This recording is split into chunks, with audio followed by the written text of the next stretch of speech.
To find out, we spoke to the new president of PNHP, Dr. Philip Verhoef. You know, our biggest challenge is the fact that the fight that we're up against is a fight against resources and money that outnumber anything that we have by orders of magnitude. You know, the private insurance industry, the pharmaceutical industry, for-profit hospital corporations, they have pockets that are so deep. And they will use those resources to influence legislation, to influence legislators. It's not that we're not going to win, but we're not going to win by outspending it, right? We have to get single payer by organizing all of the physicians out there to say, look, we're not going to participate in this system that actively hurts patients, that actively leads to thousands of deaths.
Hey, Jolie.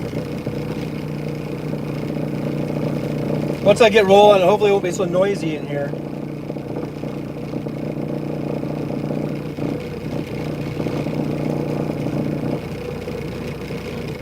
I was going to send out maybe some notifications or something. But maybe I'll just get rolling. I don't know.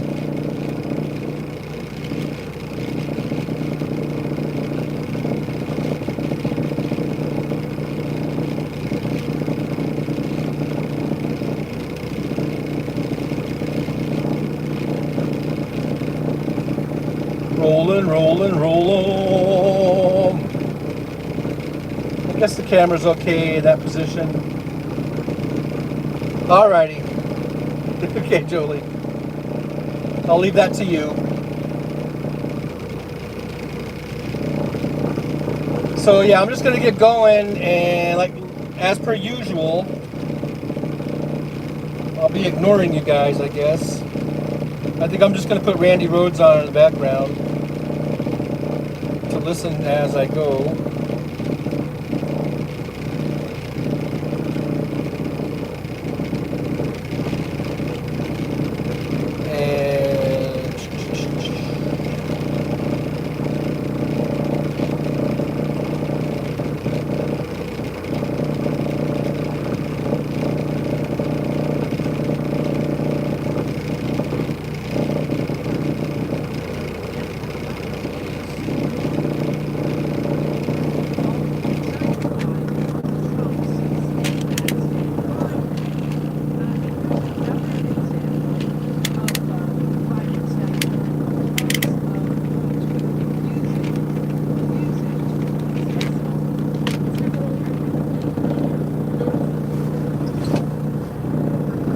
Okay.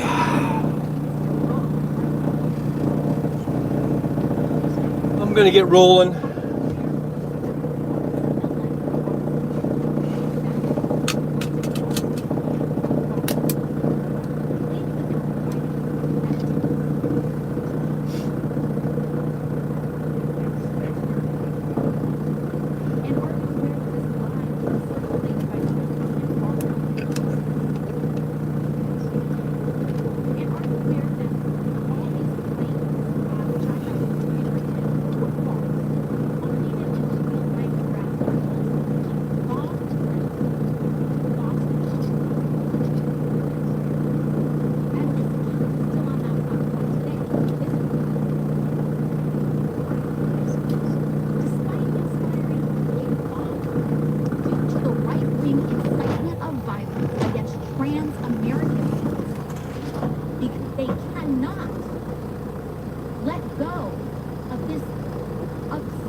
social media platforms and use the power of this committee and Congress in order to pursue a political agenda.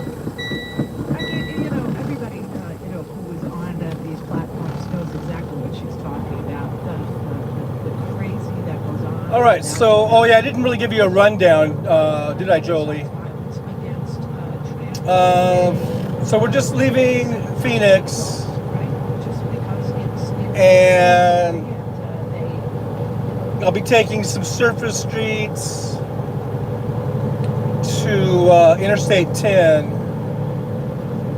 and then I'm going to go Interstate 10 west, like going back towards LA for, I don't know, 10 miles or something, and then I'm going to take the, I think it's Bob Stoop loop, and then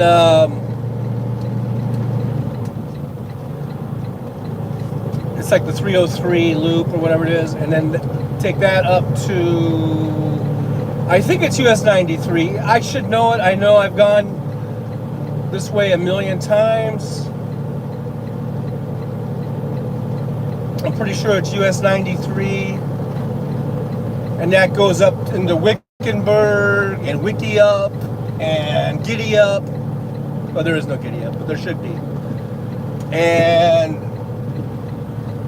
it's quite a ways, I don't know, 100 miles or whatever it is to get up to I-40. And then once I get to Interstate 40, I'm going to go westbound, and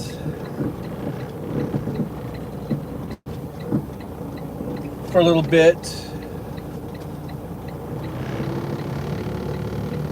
20 miles or whatever it is, when you get sort of to, you go through Kingman, Arizona, and then you pick up US 93 again over there, and you just go northbound, and you take that all the way up into Arizona. Well, I mean, you're already in Arizona, but you stay in Arizona, and then up into Nevada. I guess the state line isn't until you get right there at Hoover Dam. When you're crossing Hoover Dam, I think that's where the Nevada, because that's like the Colorado River actually comes out of that dam there. That guy doesn't hit that K-rail. It's getting pretty close. Oh, he knows what he's doing. And then that gets you into Nevada, and you'll be right there at, I guess that's Boulder or Boulder City. I always forget. See, all this shit, I should know this shit, right? I've gone to these, I've been driving here for years and years and years. But yeah, that's right there. And then and then they've got that new freeway. It's Interstate 11. And they've got a nice, basically, loop around. Instead of having to drive through the town in your 18-wheeler, you can just stay on that Interstate 11, and it loops you right around Boulder City and takes you up into Henderson and right into Vegas. So that's it, basically. Once you get up to Henderson, you'll be back on the US 95, and then it's kind of like the 515. They all kind of piggyback on each other, and then we'll eventually get back to I-15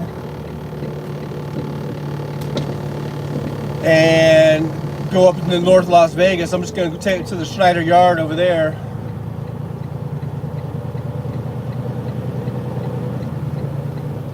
What am I doing?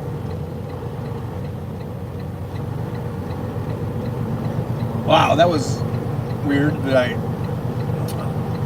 like I was going to try to crash the middle gate or something.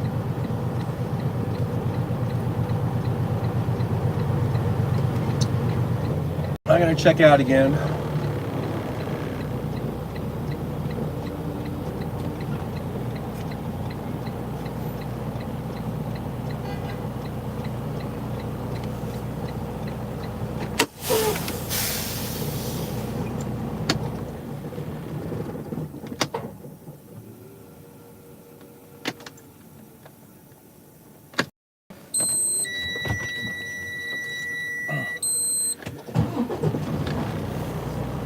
See, but now it's all automated.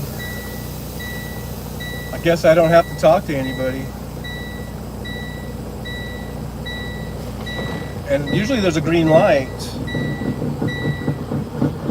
I don't know if the green light is burned out, or if they just don't use the green light anymore. I don't know. But it used to be just like at the walk gate where they'd have a live person. They used to have a live person manning these truck gates. And then you'd have to tell them your driver number, and they'd have to check and make sure that you were in the right truck that you're supposed to be in, and you got the right trailer hooked up that you're supposed to be hooked up to. But now, I guess they don't need to do that anymore.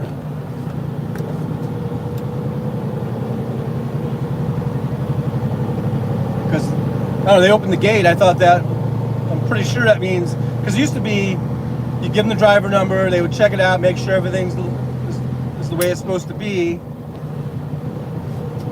and then they'd say, okay, you're good to go, and then they would open the gate. And then when the gate was fully open, they have a red light and a green light. It's like a stoplight, and you're supposed to wait for the green light to come on. Now this time, I just left because I don't know if the gate's gonna shut. You know what I mean?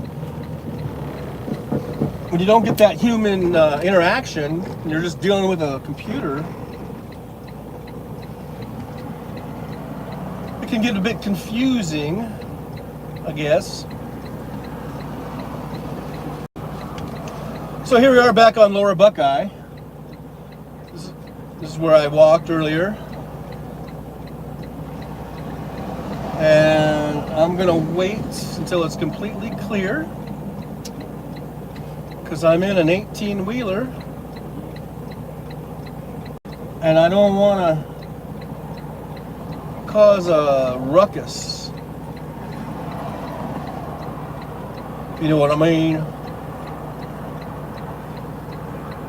So hopefully, Jolie, if anyone asks like where we're going, I guess you could just say I'm going from Phoenix up to Vegas,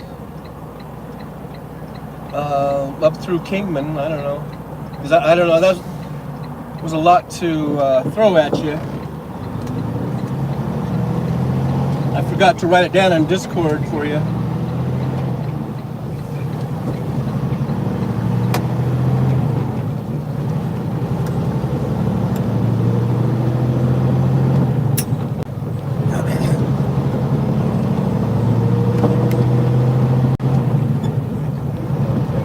So I guess I'll just cruise down Lower Buckeye, and then actually I'm going to hit this 202 loop. It's a new loop they put in. They got loops all over. They got a 101 and 202 and 303.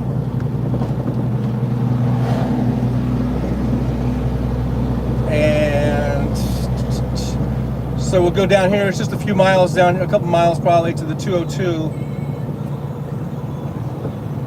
And then that will we'll head north on that for just like a mile or 2 miles. Probably 2 miles, I guess. And then that will take me right to I-10, Interstate 10. And then from there we'll take 10 west over to that 303 loop. Probably about 10, 12 miles from there.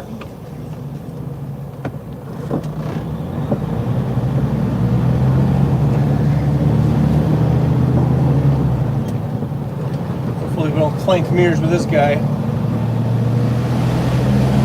I've done that before.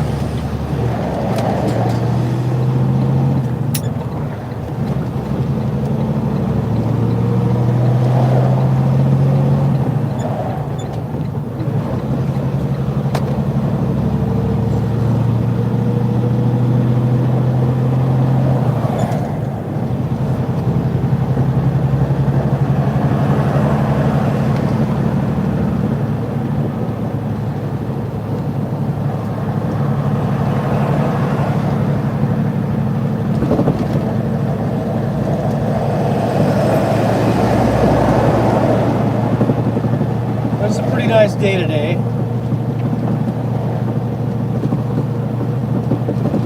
Like we said earlier.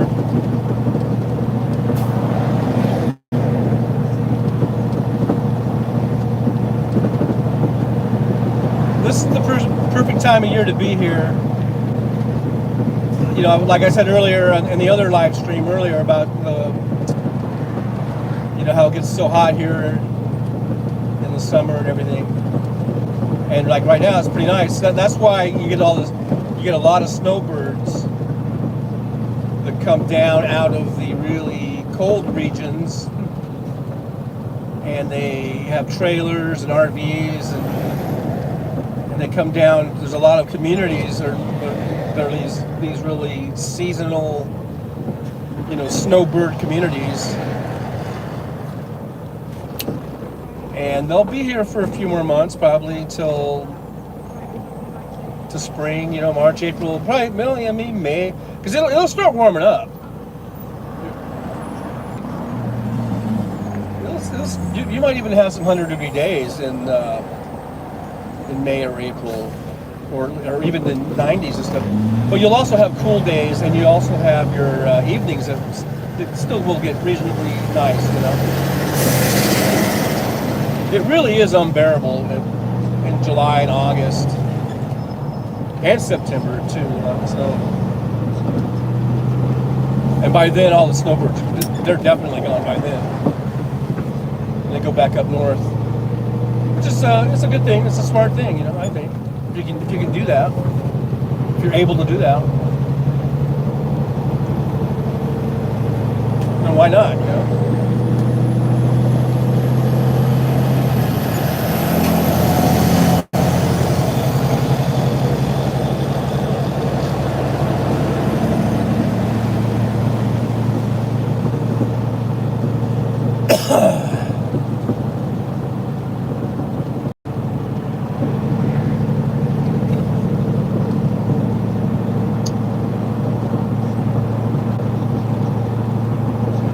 Just off to the left here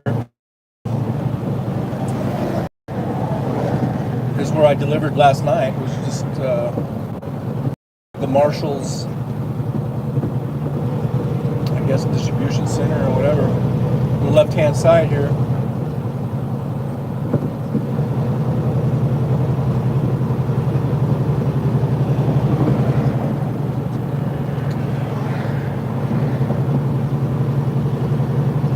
Driveway. It was right there where that bobtail was coming out. That was the driveway to Marshall's.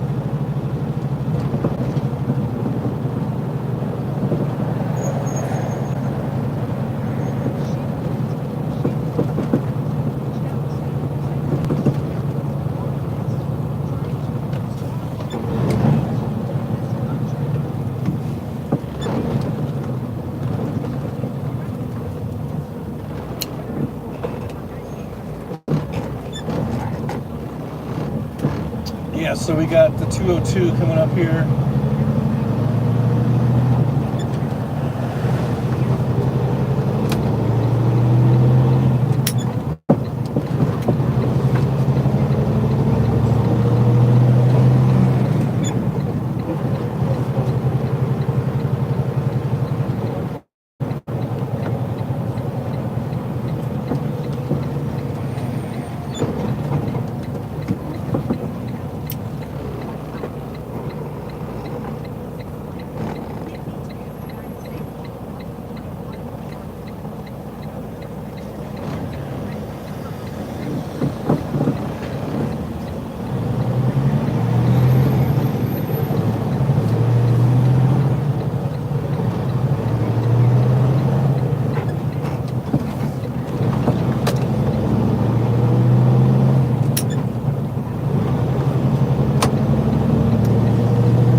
the Super Bowl is going to be. That's right, this weekend. Too bad I'll be working. I could stay down here and maybe try to scrounge up a ticket.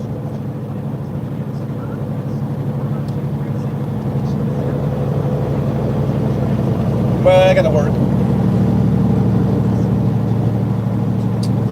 We'll be driving right by the stadium. I don't know if it'll be in the shot here or not.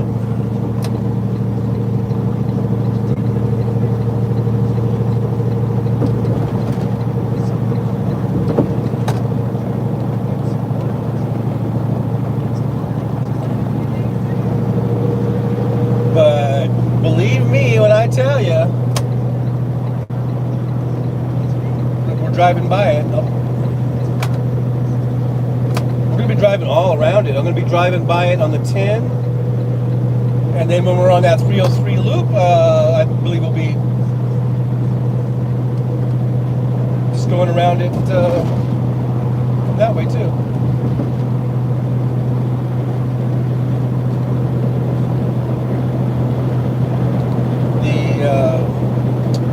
Is it still called the University of Phoenix Stadium?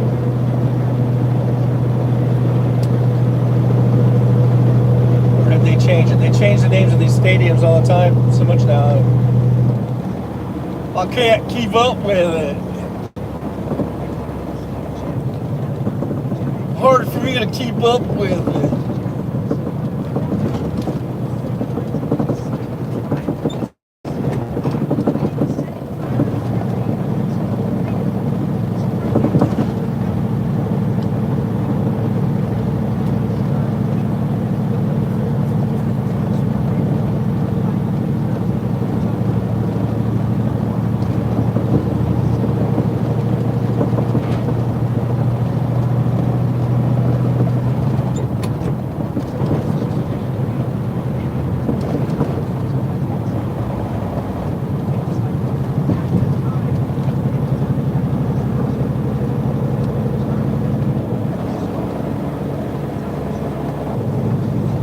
So I was just thinking, where am I going to be on Sunday? I'll be on my way to Portland. Rest in peace.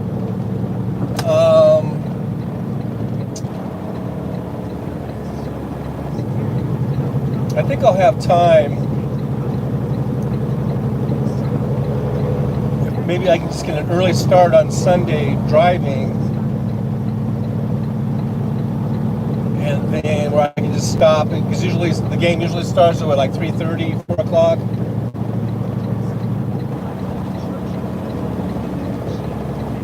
I might just do that, get up early and drive as far as I can, and then I'll just stop somewhere and I can watch the Super Bowl.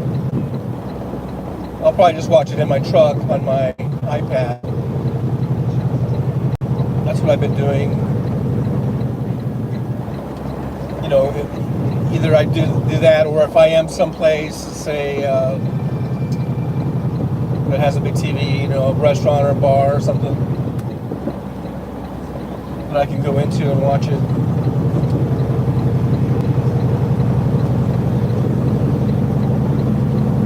But I'll probably, so either one way or the other, I'll be able to watch it.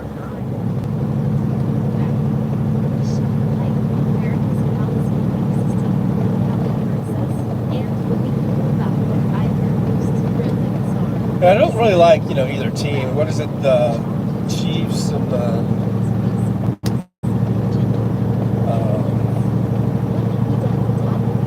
who are they playing? Eagles? Is it Eagles Chiefs? I don't really care for either team. But I am a football fan, so I'm going to watch it.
so this is Interstate 10, westbound.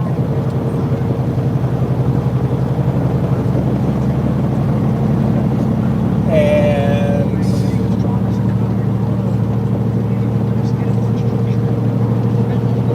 got a little ways to go hit that 303 loop.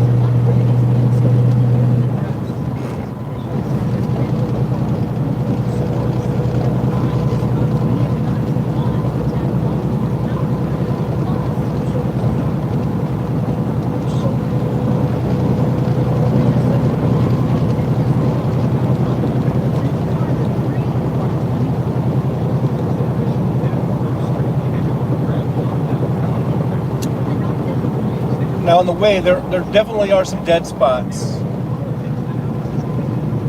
as far as signal is concerned. So we'll probably have, once I get up towards more of the mountains over here, and the desert and stuff,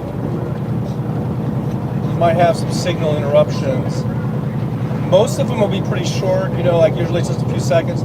But there is one area, it might be 10 miles. Or we might have a dead spot.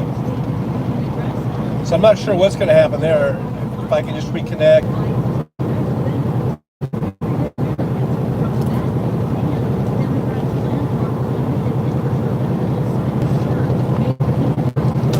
See, like they say, Phoenix. This is Avondale or Avondale, however they say. See right here, there was a city limit sign, Avondale. It looks like Avon, but apparently, if you say Avondale, the locals will give you a stink eye because that's not really how they pronounce it.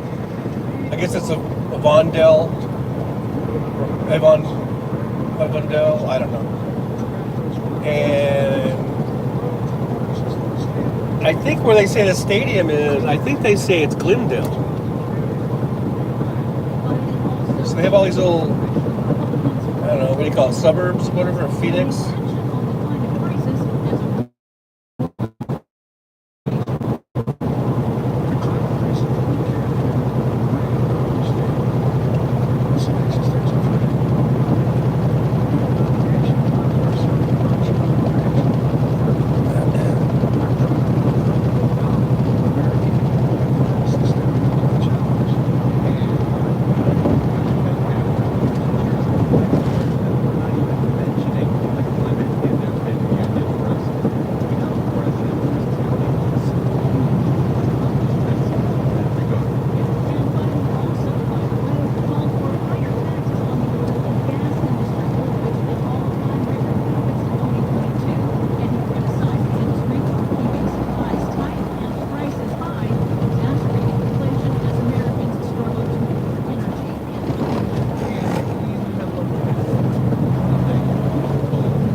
Why there's so much traffic today, unless, you know, during the Super Bowl they do have all kinds of events. Maybe there's something going on.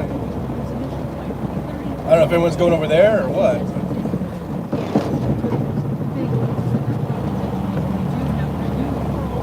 And it's only, what, 2 o'clock Arizona time?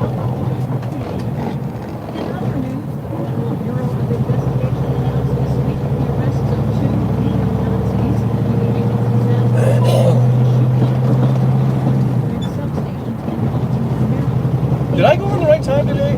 I always get kind of thrown here because Arizona doesn't do daylight savings time, I guess. So, like, right now, there's kind of like they're on mountain time.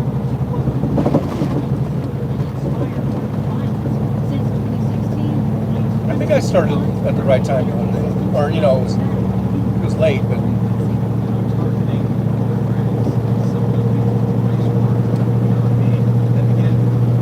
I think I did it right.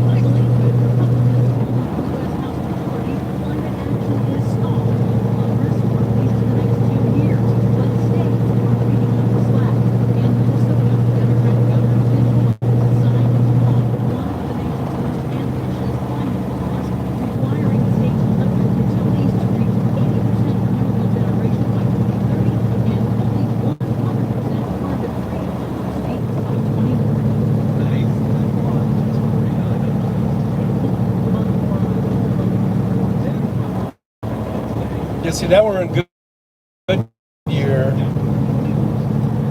Arizona, and I don't even see the stadium yet. I think we're good at least 20 miles from like downtown Phoenix right now. Maybe even further, 20, 25 miles west of like downtown Phoenix.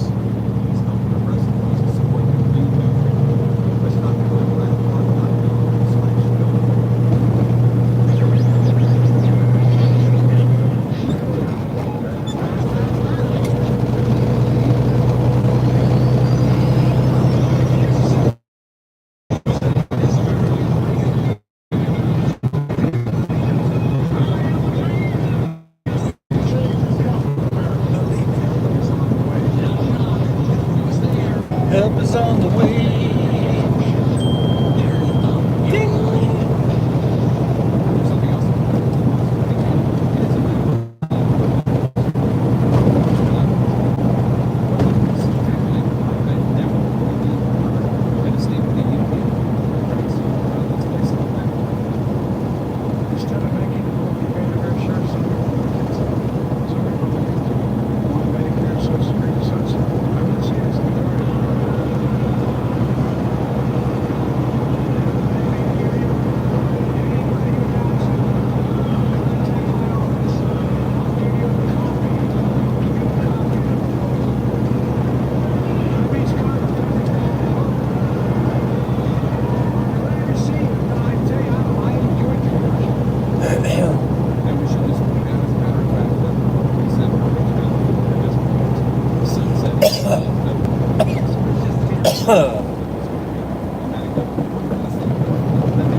I guess we're probably about 20 miles from downtown from right here. Maybe I miscalculated.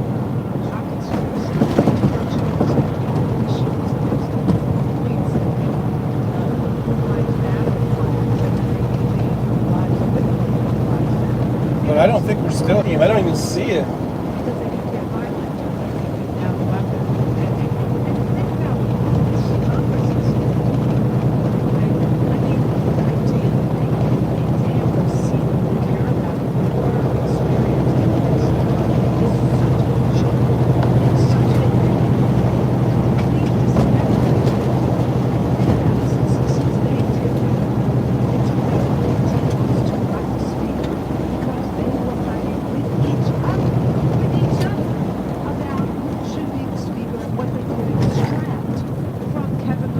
So we're almost at the 303 loop. In exchange for electing the dumbest man on the planet. And So we have, 15 freaking votes over a period of like 2 weeks while they, threaten to have I'm for Jim Jordan or I'm for this guy that you never heard of or I'm going to vote for Donald Trump. so we'll be going north on 303 loop here in a minute. Into a nomination, and you got exactly and then they moved on to the real issues of the day, whether or not to say the Pledge of Allegiance for a second time at the weaponization of government committee hearings, which I have to tell you, they succeeded in getting done. To me, for the weaponization of government was going to turn out to be a huge failure. How to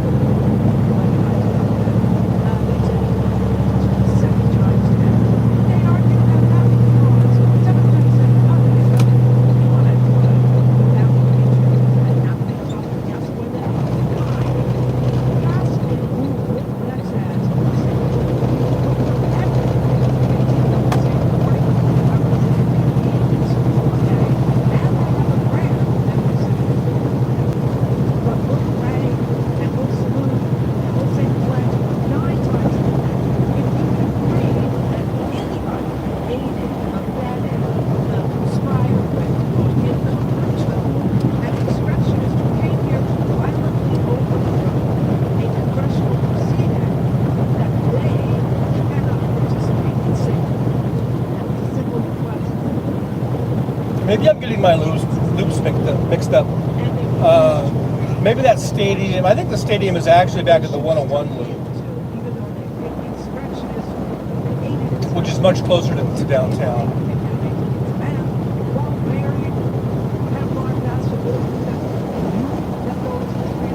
Because out here, we're at least 25 miles from downtown Phoenix, right here. Yeah, I think it's the 101 loop where I remember seeing the stadium. And maybe it was over there.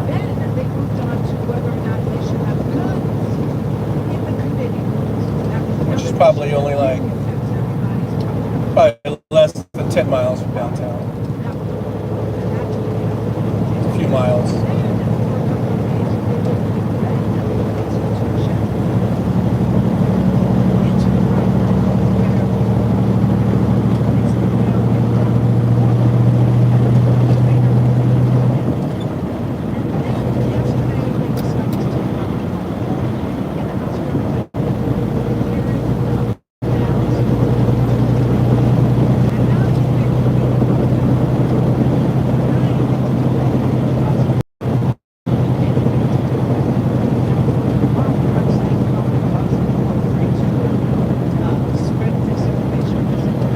The 303 loop.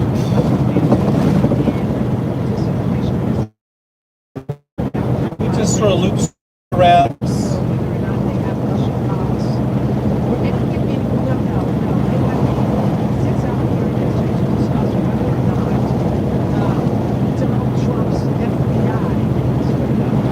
I'm going to go up here a few miles and then get off to it's US 60, that's Grand Avenue, and then at some point that will become the US 93, I believe.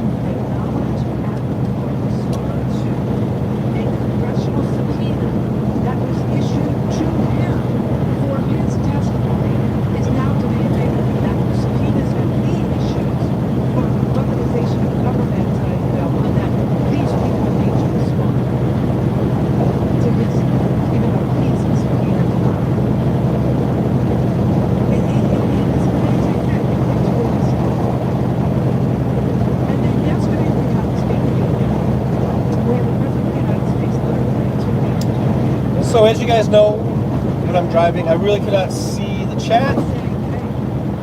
I don't even know how many people are in there. I'm assuming that the people are in there. So I just want to say thanks, though, to whoever is in the chat.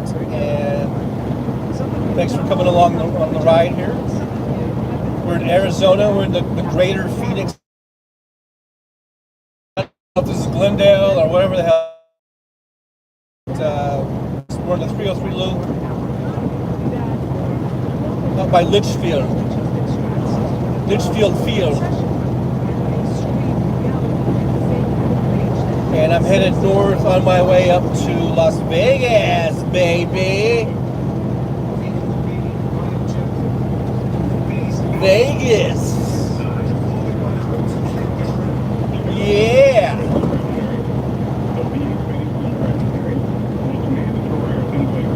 Lovely Las Vegas.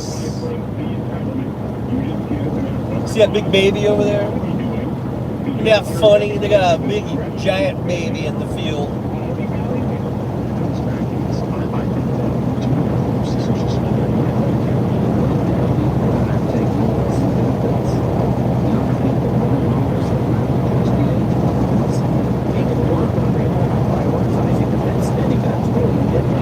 By palm tree. I think this is a palm tree farm.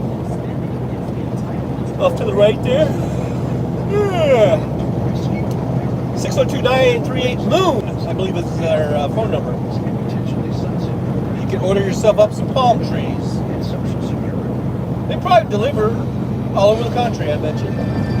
It might cost you a pretty penny though if you live in Florida. Of course, I don't know why you'd be ordering palm trees from Arizona if you live in Florida. I'm sure there's plenty of there right there in Florida. So that was a horrible example. But you know what I mean.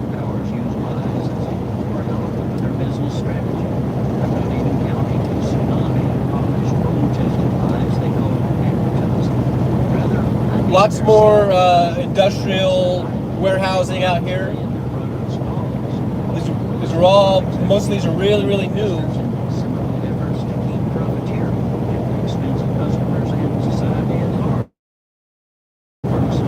Dick's Sporting Goods Distribution Center. There's a few others that have been here for quite a few years. And they're building, like these are all brand new, not even done yet on the right hand side.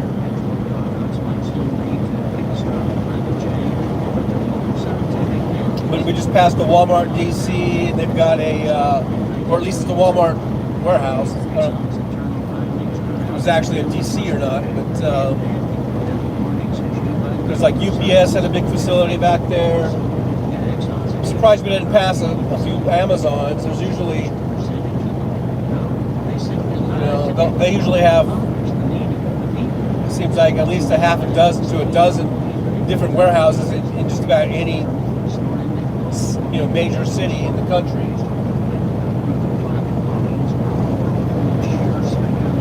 I don't mean to talk ill of Amazon because I've ordered shit from them and I'm always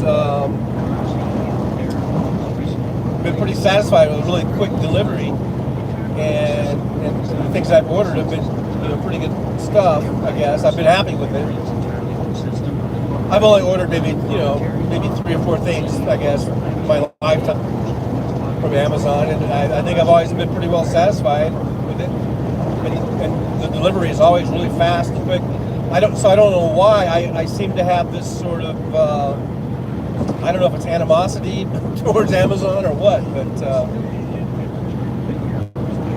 wow, there's a bunch of cops in the field over here. I don't know what happened over there. Couldn't tell what happened. It looked like there was a motorcycle or something. Maybe wiped out on that curve.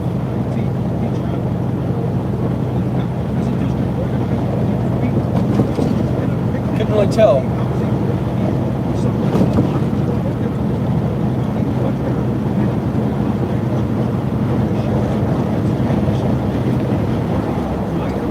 Come on, four-wheelers. Come on. Why do you gotta get in front of me and go slow for it?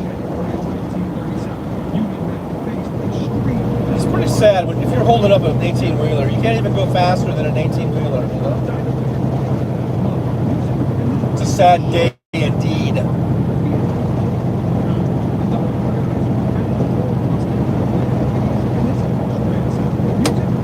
I think I'm going to have to get over. And I'm just doing the speed limit. I'm just doing 65. And this guy wants to hold me up.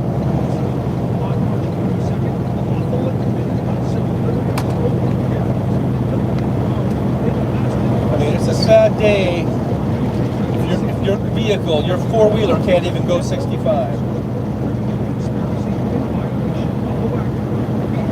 You probably should not be on the highway. And that's a Hyundai Elantra, and those are nice cars. That's a late model. It's not some old clunker. You should be able to do god dang speed limit.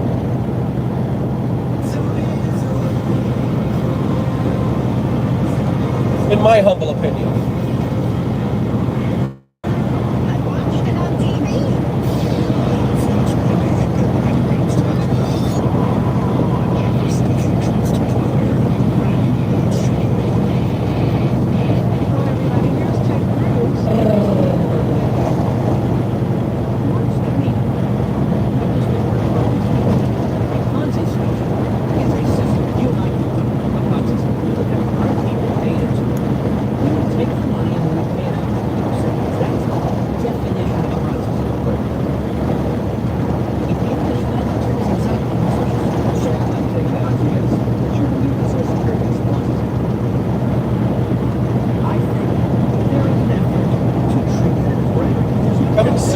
Fat Cats. Movies, bowling, and arcade. That sounds like a fun place. I like those places. I've seen a few with different names, but that are look really fun. I've never gone to them because I'm always driving, but they have an arcade and a bowling alley and a movie theater all in one place.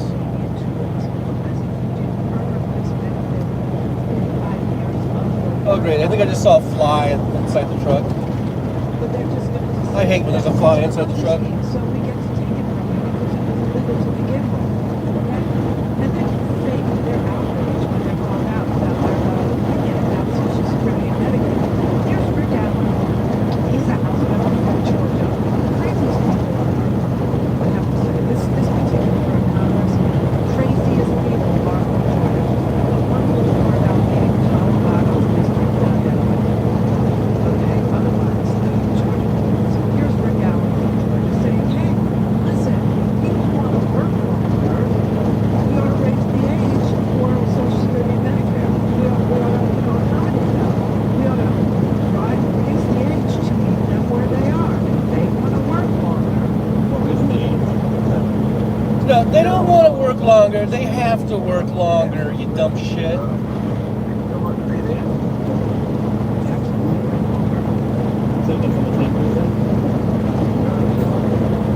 And I'm speaking, generally speaking. And there's a difference between, doing something to keep busy, doing something that you like, and having to work in order to not starve to death. Okay? It's two different things. Yeah, when I'm 62, yeah. When I'm 65, 67, 70, 75, or whatever, I might still want to do something and maybe even collect a paycheck on it. But I don't want to have to be where I have to have that in order to survive. You know what I'm saying? Here's how you solve any problem with Social Security, first of all, okay? Just take off the goddamn cap.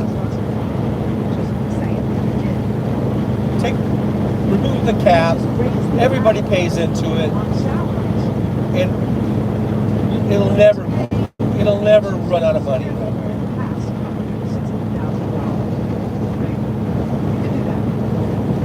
No, take the cap off. Remove the cap, Randy.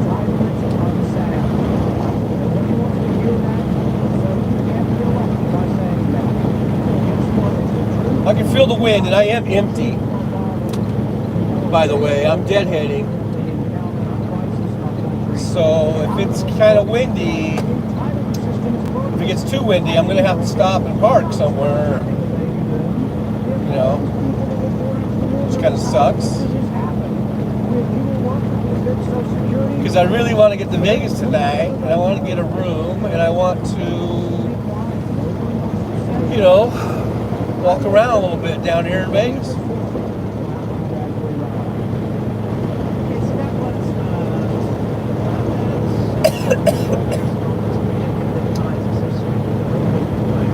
Maybe I'll throw a 20 spot into a blackjack table or something. Who knows? Who knows what I'll do?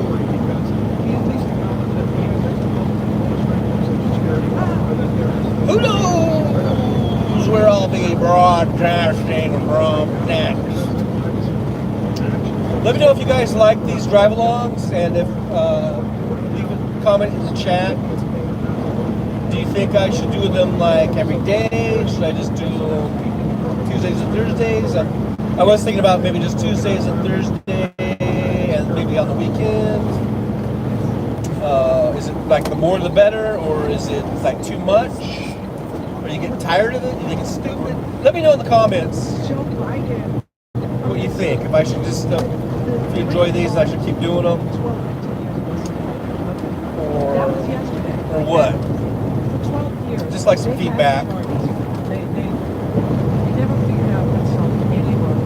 So yeah, here's the exit off of this 303 loop. We're going to go on this US 60, which is some point, I think it just merges right into the US 93.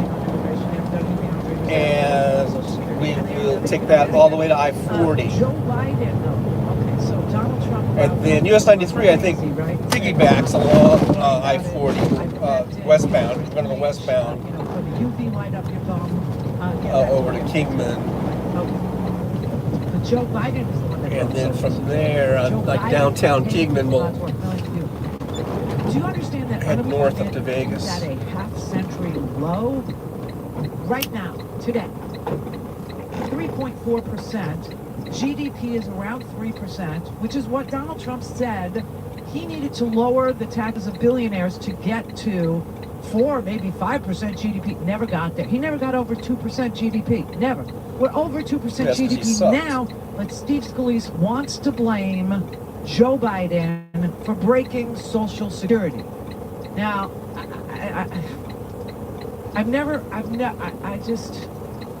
it's, wow. I'm going to play you a real And it blast seems from like, the past, at least okay? since Reagan, This is Mitch McConnell versus Ronald Reagan. whenever I swear to God, on Social Security. we have a going on with the Republican, debt? it seems It's like we very have disturbing, and shitty it's economic driven numbers. by the three big And when we get entitlement programs Democrats that are very in, our popular. economic Medicare, numbers Social always seem Security, to and Medicaid. improve. Social Security And I've never seen them has improve so nothing to fast do as they have with the under Joe deficit. Biden. Social Security is totally funded by the payroll tax levied on employer and employee. That's 70% of what we spend every year. The subject we were just discussing, the funding of the government, is about 30% of what we spend. If you reduce the outgo of Social Security, that money would not go into the general fund to reduce a deficit. It would go into the Social Security Trust Fund. So Social Security has nothing to do with balancing a budget or erasing or lowering the deficit. Yep. That's true. It has nothing to do with Wow. the deficit. It has A moment of nothing to do with truth the and deficit. clarity It has from nothing Ronald to do Reagan. with spending. It is completely supported by payroll taxes that are collected each and every year by people who work and people who employ workers. That is how Social Security is funded. It has nothing at all to do with government funding. That's why spending is mandatory, because it's already been paid in. Yep. So they're lying about that from the get-go, and it's garbage in, garbage out. And they just keep repeating this lie. So why do they want Social Security changes? Why do they want to? Because they want to steal the trust fund. That's why. And if you lowered the amount of benefits that people got, the benefit would inure to the trust fund. There would be more money in the trust fund, not more money in the budget, not more money in the government. More money in the trust fund, more money for them to steal and give to Wall Street to manage for fees.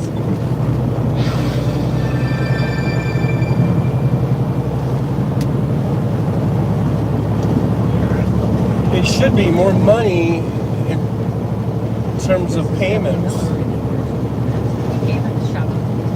Should get a raise. You know, I start tonight by congratulating the 118th Congress and the new Speaker of the House, Kevin McCarthy. Speaker, I don't want to ruin your reputation. I look forward to working with you. Sounded pretty measured, pretty hopeful, inspired, wanting to collaborate. Kept touting. I thought McCarthy behaved fairly well. He did stand sometimes with maybe he could have, but he didn't seem rude or scowling all the time. But Marjorie Taylor Greene, worst drunk heckler you ever had? Oh, man, yeah, just this is the bachelorette party and the divorce party. Out at the same time. Why, yikes. She is the drunk girl at the divorce party at the what's the company club you work in? Burbank. No, flappers. In Flappers. She's the drunkest heckler at Flappers. Yeah. And didn't he handle it just like, oh my God, he just turned it around. He negotiated the Social Security Medicare live on TV and won. It's a total soprano move. Hey, you guys want to step her open? Maybe you want to step her open. Okay, where was I? Oh, I'm sorry, cut 6, the president last night. Congress must restore the right Yeah, we got a pretty good crosswind to here. Roe v. Wade and protect Roe v. Wade. Feeling it. The Vice President and I are doing everything. Direct access to reproduction, healthcare, and safeguard patient safety. But already more than a dozen states are enforcing extreme abortion bans. Make no mistake about it. If Congress passes a national ban, I will veto it.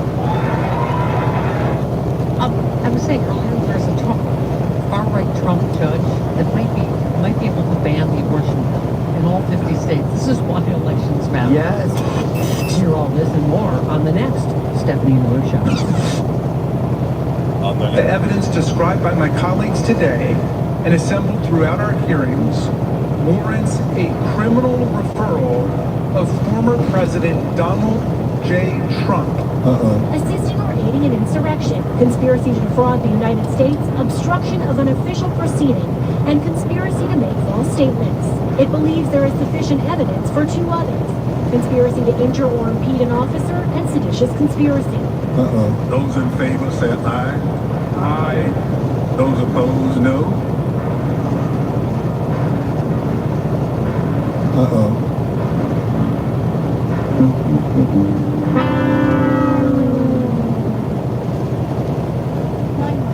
What's your emergency? America's healthcare system is broken, and people are dying. Welcome to Code Web. Shine a light on America's healthcare system, how it works, and what we can do about it. This time on Code Web. So just off to the left is, well, you can't see it. It's quite a few miles off What are the main goals in the desert. program? But there's Luke Air Force Base. Advocating for Medicare for all in America. To find And, out who votes the new president in NHP, Dr. Philip. So sometimes you'll see a lot of fighter jets flying around out here and stuff that are pretty cool. Resources and money that outnumber anything that we have by you know, the private insurance industry, pharmaceuticals, for-profit hospital corporations, they have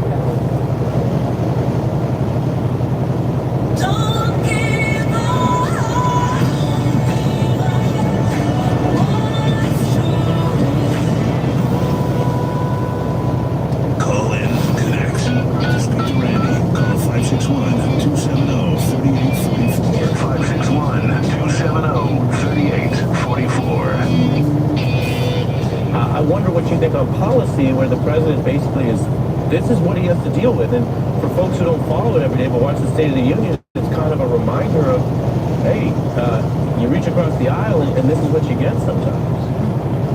Well, first of all, their rush for cutting Social Security and Medicare is well documented. We know that Newt Gingrich shut the government down and, of course, got defeated in the end. We know that George W. Bush tried to privatize Social Security and Medicare. We know that when Paul Ryan was Speaker, John Boehner, they did everything they could to cut Social Security and Medicare. We know that that is their objective. For today, the congressman comes out, Dakota, saying that we've got to come together and make these cuts. So President Biden is 1,000% right on this, and he's right to press ahead. And I thought he had a great night last night, and the level of white trash in the Republican Party is staggering. I mean, for somebody that has observed it for a long time like I have, I've never seen it manifest itself on the level that it's manifested itself. White trash is on the elected now. As Garfield was saying that, it makes me wonder, how did the Republicans receive the behavior of Republican representatives at the State of the Union? Like, how much of it sat around like, yeah, and how many were like, oh God, shut up and say it? You know, it's a good question, and I don't know that anybody has done polling about whether or not they are embarrassed that their own party is a party of white trash hecklers, that their own party are a bunch of trailer trash, that their own party are people that drink beer, light a bonfire, and then go wrestle each other, you know, until somebody's head gets smashed into a rock, and then they all flee and, you know, the cops. I don't know. I don't know how many are embarrassed by the behavior of their elected representatives. I do know, you know, like, for instance, George Santos's constituents. No, because all they do is try to excuse their behavior by bringing up how Nancy Pelosi tore up Trump's speech that one time. So I guess that excuses them I don't know if you know this, but they went up to Capitol Hill yesterday. for heckling and screaming and shit. And they were asking him to please resign, to have some decency at long last, and please resign. And he won't do it. Is any other saying we're not going to do it? Do you think he's going to answer the door? That's why you gotta lock the motherfucker up. He's shameless and he's pathological, and he needs to be locked up. You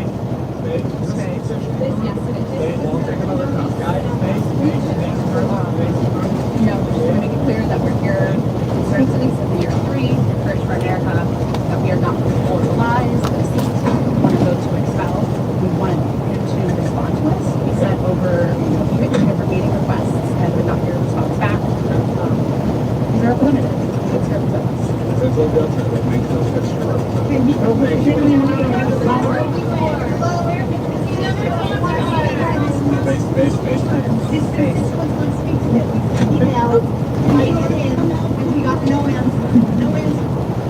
So they, at least you can see that, George Santos's constituents are furious. They want to be represented, and their wish is that he would resign. So if he's truly representing their desires, hopes, and dreams for their district, he would not be their Congress member because they feel defrauded. So I don't know if that's an epidemic that's spreading across the nation. I don't know if people who are represented by Clay Higgins, I don't know if people that are represented by Boebert have second thoughts or were embarrassed. I don't know if, Marjorie Taylor Greene. By the We're way, 147 miles from Kingman. About Marjorie Taylor Greene's outfit choice? That she wore that white thing, that white, sort of Kenny hood. Yeah, she looked like Kenny. She was wearing that to didn't look like mimic Kenny. a Chinese balloon. That's why she said she chose that outfit. Because James Carville said she doesn't like white trash. She says stupid shit. And to stop signaling that she's white trash by, the way she does. Kenny and is she like said all she was trying covered to, like a hoodie signify and everything. the Like a balloon. hood and the Well, speaking of George Santos, the Republican Party, and whether or not you should be embarrassed by them, and he's always like George orange Santos or is brown, being given orange. a classified It's not briefing white. today For a collar. on China. On China, George Santos is getting a classified. So for those of you out there who are going to come at me with China and China this and China that, and China, you're worried about China. Why are they giving George Santos intelligence briefings, a man who has shown himself to be willing to say anything and do anything as long as he benefits from it personally? A classified briefing on what's going on with China. I, for the life of me, I don't know. I will tell you, the Navy War College, the head of the Navy War College said, this is insane. That was his comment when he was asked. Kevin McCarthy was asked today if he has a problem including George Santos in classified briefings, and he said no. And then they said to him again, are you sure? You're comfortable with George Santos getting classified national security briefings? And he said yes. Yes, he is. He's fine. He's good. So, honestly, I don't know how many people in the country were embarrassed by the behavior of their representatives, but I can tell you George Santos' constituents on Long Island. I mean, that is the district where I grew up. Okay? Like I said, I was born in Hakeem Jeffries district. And then I grew up and went to high school for a few years. I graduated. Me and Laura Boger in George Santos' district. So that is my neck of the woods, okay? And I'm telling you that people from my neighborhood, they don't suffer George Santos' kind of fraud well. You could call them a lot of things. You can get into political arguments. You could have disagreements. It might actually get, like loud and obnoxious, difficult and upsetting. And people might believe conspiracy theories, and people might like, aggressive politics. But when it comes to lying to their face, they don't like being made a fool. They don't play. So I can answer it for him, but honestly, I can't speak to what does Matt Gaetz's people think of him, or what did Marjorie Taylor Greene's people think of her heckling. I mean, Joe Biden was heckled almost from beginning to end. They probably fucking love it, Randy. Jesus. Almost from beginning to end, and he walked off that stage with a. So they fucking elected her and re-elected her. They love that shit. He loved it, and you know what? He should. He should be very proud of himself. He had a lot of accomplishments to, show you. He was able to lower the price for Medicare recipients for insulin and other drugs to $35. He was able to put a cap on how much you would pay out of pocket for prescription drugs to $2,000. He was able to talk about equality of marriage. He was able to talk about, police reform. He was able to talk about infrastructure investments that were historical. I mean, really, this is a once-in-a-lifetime, once-in-a-century infrastructure investment that he and Congress has made in us, once-in-a-generation kind of investments. He was able to talk about the CHIPS Science Act and how it's building,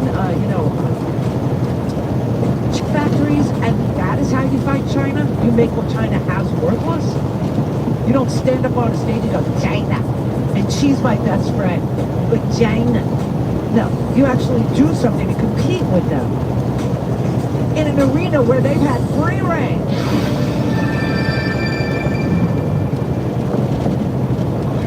That's right. Just south of here, just south of Phoenix, between Phoenix and Tucson. Dear Mom, we have some bad news. Casa Grande area. No, not that he lost. It's like the new Silicon Valley down there. All the chip factories going in. And the attackers are going to jail. No, the really bad news is why Trump told you he lost. Why he set it up way before the 2020 election. It wasn't voter fraud, but it was fraud.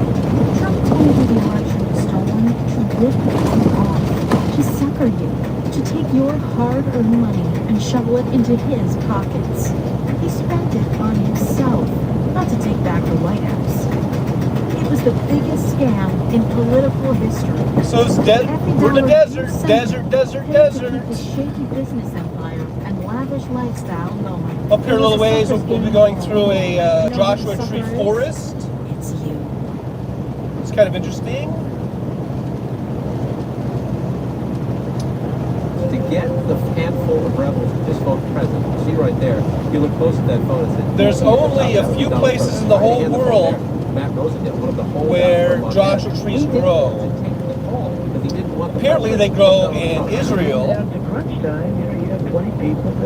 And of course they grow out in the Mojave Desert.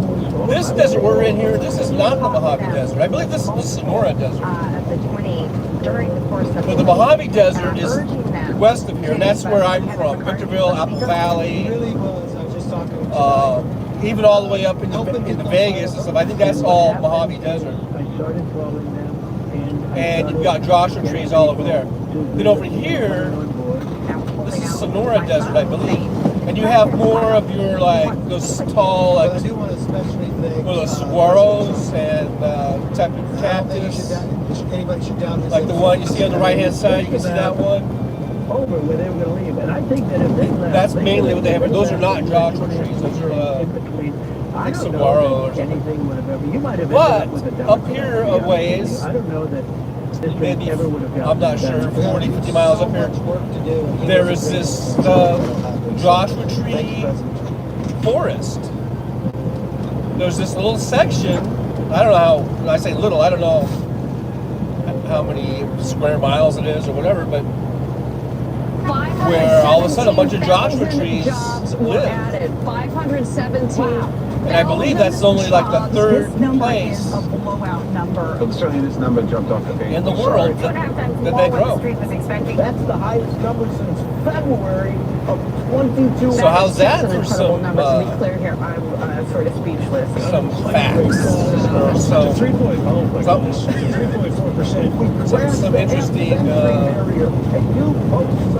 something interesting about the area. This is what Hopefully feels like. won't be in a dead zone when we're there and see some of those. But now if you see the field here, we've got those saguaros, I think they're called. And of course you've got creosote. Creosote are just See members of Congress incite violence against law enforcement, enjoy armed insurrections. And then there's all kinds like choya and silver choya. If you think election results should down help there. Republicans win, think of MAGA Republican today. The Lincoln Project is responsible for the content of this advertising. Some native plants here. There's some beaver tail cactus. We just there's the choya. Hear them from 6 to 7 p.m. Eastern. The choya are the ones that are really like those. Here's a sample. It's like those needle pins. They're like sharp, like almost like sewing needles, you know, like a billion of them all over the branches. Oh, there's a whole. We just passed a patch of silver choya. They pretty much made it clear that we can't exist in a vacuum when it comes to See the flag flying? We got a crosswind. Seen that the former administration and this administration, at least you're in agreement on that, right? So this isn't necessarily. So this first kind of big town, I guess, or the biggest town we're going to be going through on this between here and Kingman is Wickenburg. Yeah, I think for the most part. I think we're about 10 miles from there, Economists who touted from Wickenburg. global I economy think. just 15 and 20 years ago have begun to see that, you know, it didn't make much sense, and it actually harmed countries, and the promises that were made weren't delivered. The promises Yeah, just cut out right in front of a fucking 18-wheeler, yeah. That's always good thing to do. Fatality. This is the Randy Rhodes Show. To speak with Randy, dial 561. Yeah, Wickenburg, 10 miles away. We're 240 miles out of Vegas here. Okay, please memorize this. What's going on with the debt? It's very disturbing, and it's driven by the three big entitlement programs that are very popular: Medicare, Social Security, and Medicaid. Social Security has nothing to do with the deficit.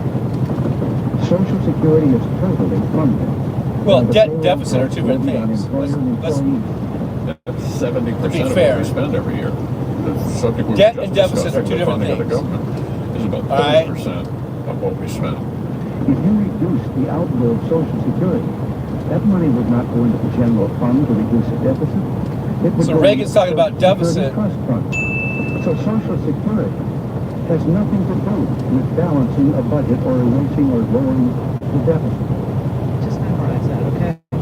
The money that Social Security is taking in comes from employers and employees who each pay a payroll tax into the Social Security Trust Fund. That's, It's an earned you're talking about benefit budget that deficits. It's not talking about debt. employees Debt is a debt is a for different 45 thing. of the best working years of their life. Okay, that is the way that Social Security, the amount that you get is calculated. It's the 45 best years you've had in your work life. 45. It's an earned benefit. And if they stopped or depressed or depleted the outgo, the payments that go to people who earn this benefit, the money would not go to pay down the deficit. The money would not go to alleviate the debt. The money would go into so Hopefully we're obvious back, that they and are. we're almost in Wickenburg. Well, Nancy said it right. She thinks they don't protest too much because they know what they've said. They know what they're about. They know what their policy is on Medicare and Social Security. They know what their policy is on Medicaid. They know what their policy is on food stamps. They know what their policy is on mental health care. They know exactly who they want to go after. They know exactly who they don't want to pay. Seriously. And they got caught by Joe Biden, who made a once-in-a-generation investment in our infrastructure, who made a once-in-a-lifetime investment in chips manufacturing and science and clean energy, right? A guy who was able to negotiate the price of pharmaceuticals with Big Pharma in the Medicare program, something they said could not be done, he was able to get done. I mean, honestly, this guy that they like to mock and make fun of, and, you know, because he stutters a little bit, and he has a problem with, you know, A little bit. He's unbelievably effective. A little bit. He gets crap A little done bit. for us. And what they get done is 15 votes to pick a speaker. The Pledge of Allegiance will be said twice each day. Guns will now be allowed in their committee rooms. They read the Constitution into the record, and they held a hearing yesterday where it became patently obvious that the White House was using its government authority to stomp on free speech. The person that was speaking freely was John Legend's wife. You can't make this stuff up. You know, when Biden is speaking, I feel like when confronted with semi-tougher questions, he's quick, he's calm, he's assertive. Because he's smart. He just is. You can't take away the fact that Joe Biden knows how legislation gets passed. You can't take away the fact that Joe Biden has been in government his entire adult Could life. Brett He was speak, the youngest please? Could Brett United finish States his senator. goddamn sentence, When he please? first was elected, he had just lost his wife. Jesus, He has just Randy. lost his children in a horrific car accident, and he wasn't going to run He wasn't. He tried to, take his name out of it. And the people in the Democratic Party said, no, we need guys like you. And he won. He freaking won. And he's been serving ever since. And So he knows we are in exactly Wickenburg, how it goes. He knows Arizona. exactly how you get legislation through. He knows exactly how to listen to people. He knows exactly how to reach across the aisle. He knows exactly how to tame a disorganized, Knows how to do a reach around. herding Democrats is like herding cats, right? Well, he knew exactly how to operate in that environment too. And he is a producer. He gets crap done. Good crap. Really serious stuff gets done. The Chips and Science Bill, that is an underrated thing that is going to benefit us for a century. It's going to compete with China on the exact playing field that China has owned the semiconductor, arena. I mean, that is going to be the first time. We invented these freaking things. We invented semiconductors, and yet they're made in China. Wickenburg, elevation 2093, Exactly. founded in Every federal infrastructure 1863. that was just, voted for, that was Old tiny town here. all started already. Every single one of them has to use materials made in America. That, my friends, is America first. Not that Charles Lindbergh, let the fascists be fascist and America will be over here while they, conquer the world and come up with the final solution and kill 12 million people.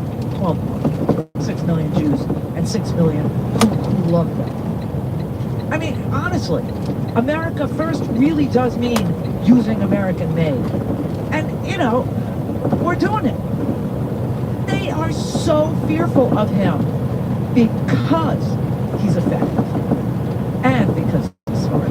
They can make fun of the way he speaks all day long. I saw Ted Cruz tweeting out something where, Joe Biden stumbled over the word prescription drugs, okay? And it was perfectly obvious what he was talking about, but he said prescription drugs, and Cruz writes like, he messed up the word prescription. And he called it like prescription, like that.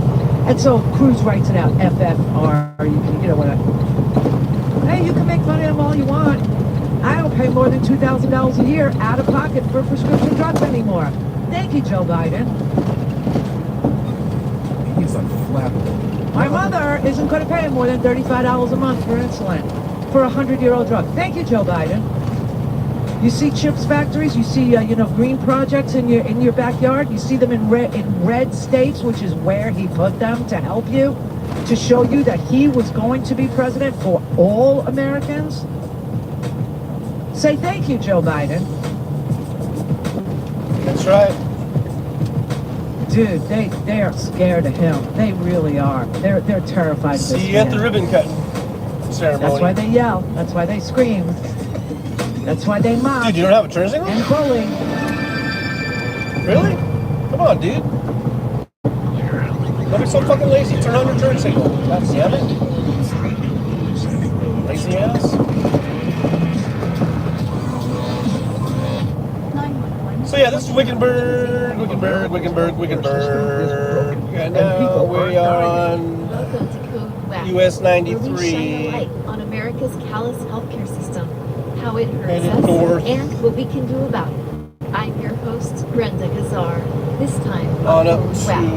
What challenges do I-40. transgender individuals face when seeking gender-affirming treatment? And then What can be done to on tackle over these challenges? to Kingman, To Arizona. find out, we spoke to Jeffrey Rodriguez, the director of the Los Angeles LGBT Center's Community Health Programs. So what are the unique challenges that transgender individuals face when seeking gender-affirming care? It's a lot. When I say it's a lot, I mean it's a lot because there's not enough. There isn't enough people to do that type of help.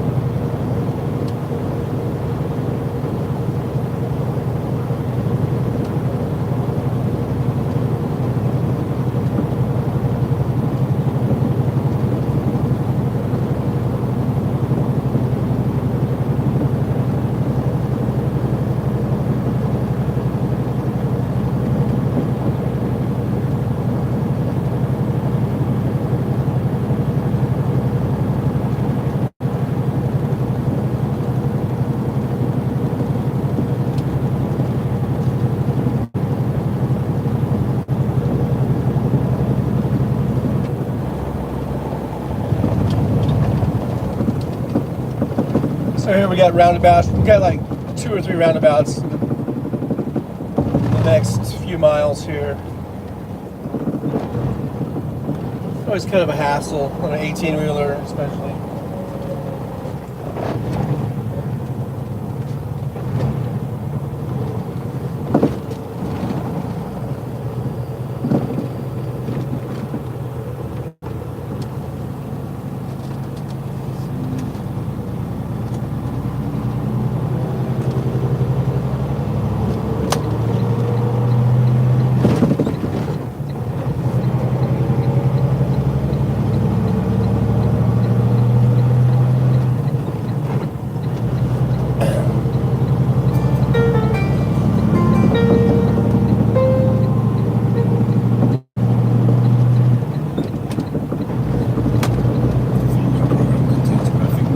Now I guess we're still in Wickenburg, but we're kind of out of the main kind of town. There's a lot of residential out here in the desert.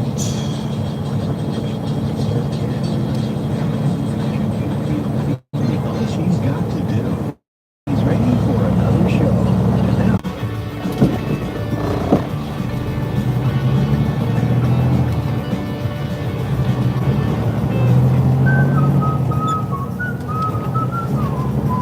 We dropped out for a few seconds there, but hopefully we're back. If you can see that sign, we're on North US 93. Just heading out of Wickenburg here, Arizona.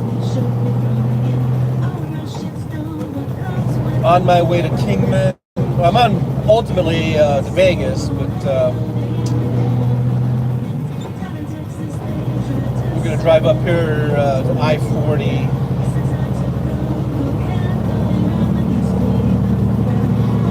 I think it's like 60 or 70 miles to I-40, maybe longer, I don't know. And then we'll take I-40 westbound over to Kingman.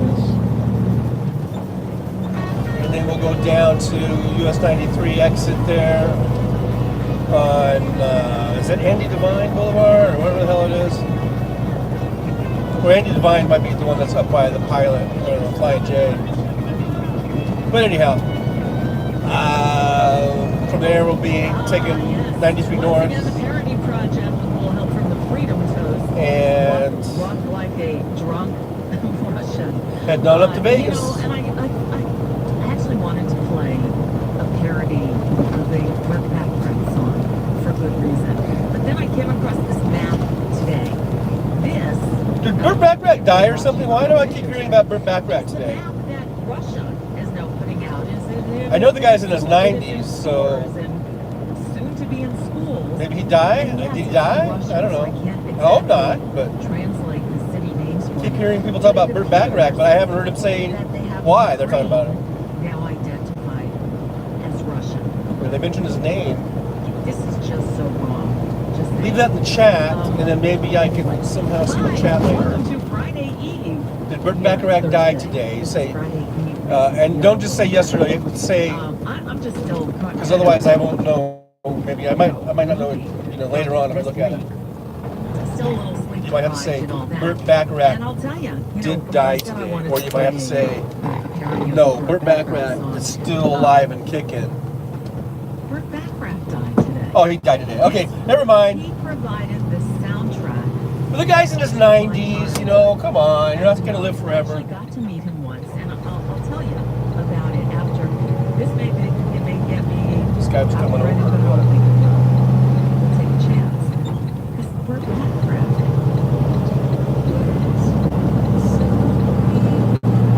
I think once you get into your 90s and you die, there should be no grieving whatsoever. No grieving allowed for people who died in their mid-90s. All right, that's the new rule here at Trucker John Channel, whatever the fuck this is. I mean, come on, man. If I live to be in my mid-90s, I'll be happy, and then when I die, I'll be happy probably. Unless there's some sort of thing where you can magically turn yourself into a 25-year-old, at least physically or whatever, and then I die, then I would be maybe upset, like, you know. But if I'm like your typical 93 or 5-year-old and I croak, believe me, that'll be a good thing.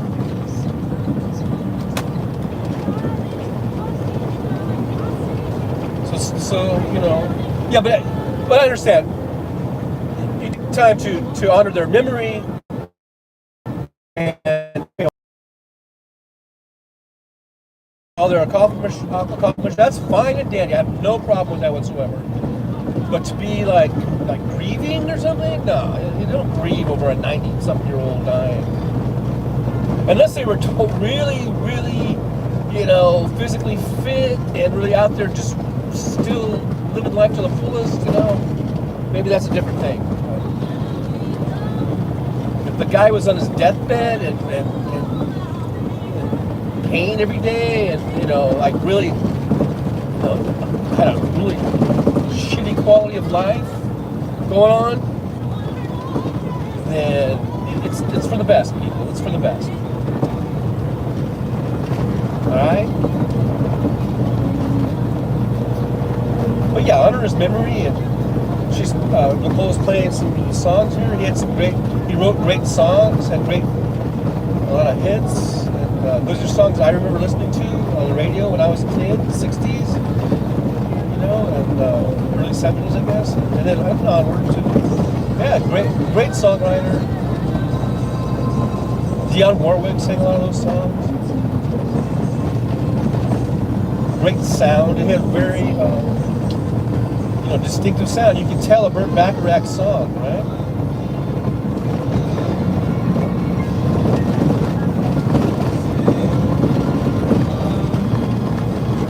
But we celebrate his life. That's what we do. That's what we do around here.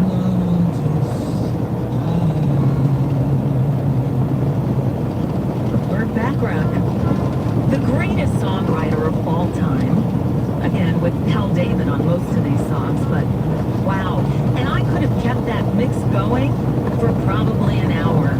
I was limiting myself because, you know, the copyright violated, but we could have gone on and on and on. The songs, look, I was born in November of 1959, so my childhood was really in the 60s, and that's when Burt Bacharach was everywhere.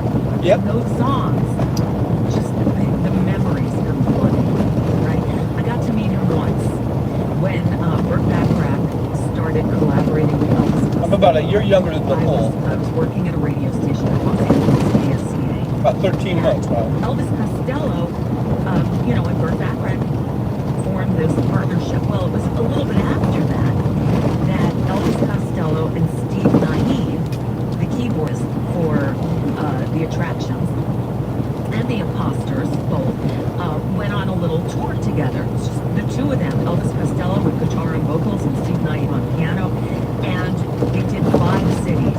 Los Angeles was one, and we got to present them at the Troubadour. They put out like an EP of each show.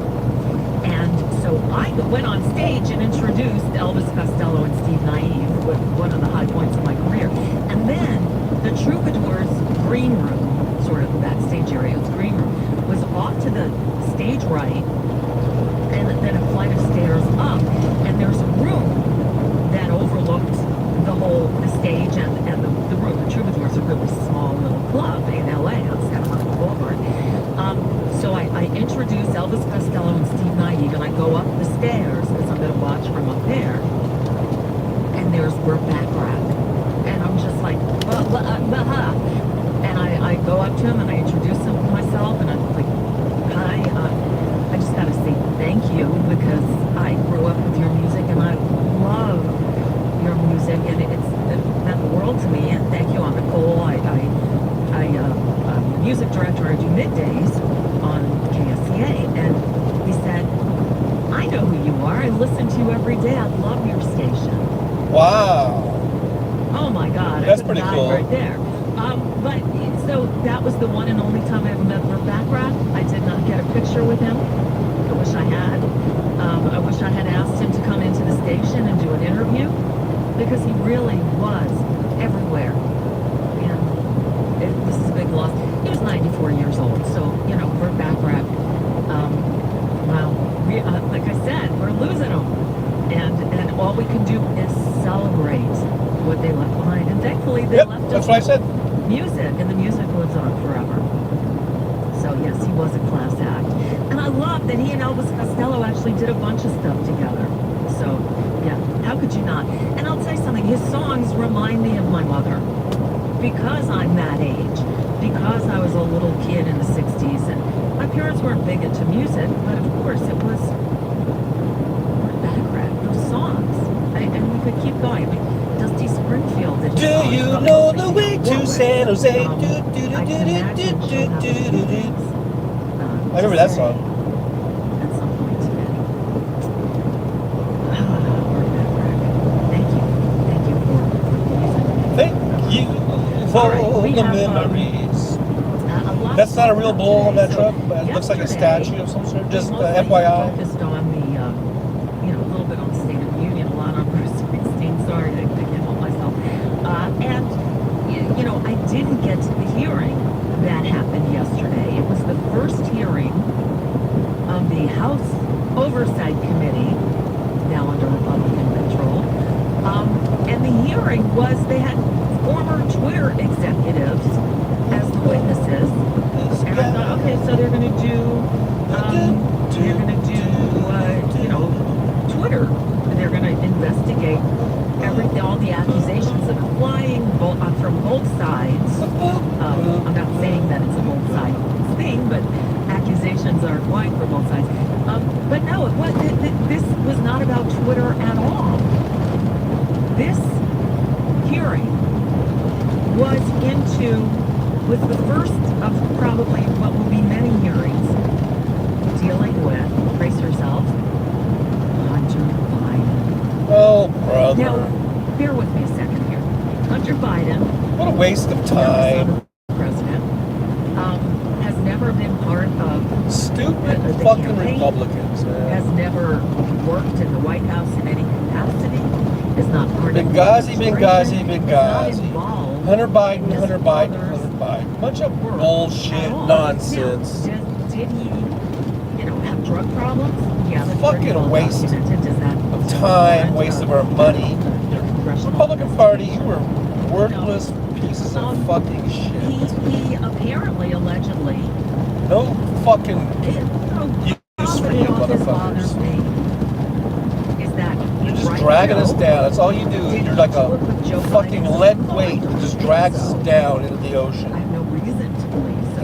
We're doing everything we can to keep from drowning because of you motherfuckers. Screaming for a year or two now, I guess, about this laptop, Hunter Biden's laptop. I got to tell you, I got a new laptop.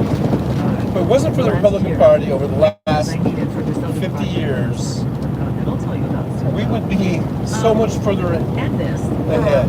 So I can do shows from on the road. I needed a good laptop. In just about every aspect of life. Name your computer. So when we're on the network, I've got 3 computers, so they all need to be named. Like my main computer is the master computer, not very creative. My second one is the OG Monster, because this is a monster computer, powerful. One time I named one of my computers. And then the new laptop is called Hunter Biden's Lap. I think I named it like porn watching machine or something like that. I thought that was funny. Yes. Now I think my phone is called Broke Ass Dad. That's what I named my phone. And my iPad, I think is just like Sugar John's iPad or something like that. I forget. But you see, the Democrats weren't vindictive like that, though they should have been. The Trump kids definitely were guilty of profiting from their father's work in the White House on so many levels. But this is not going to be about that. maybe we'll do that another day. But Hunter Biden, did he, there was this company, Burisma, that we learned about Burisma. only because of Donald Trump's They call it Burisma. with Volodymyr Zelensky, where he wanted Zelensky to implicate the Bidens, to say that there was an official investigation. Yeah, it was called extortion. Into Biden and his son, Hunter. Trump was trying to and their extort dealings with Burisma. And Trump wanted Zelensky. him to do that, to say that publicly, to cast aspersions on Biden and his campaign. This is obviously during the Cast aspersions on my asparagus. in order to, win the election. And what Zelensky wanted in return was defense weapons, because he knew that Russia was going to come attack eventually, before Putin actually did. And Zelensky wouldn't do that. He didn't even get his meeting in the White House that he wanted, because he wouldn't lie for Trump and say, oh, we're investigating Burisma and their involvement with Hunter Biden. At some point it was.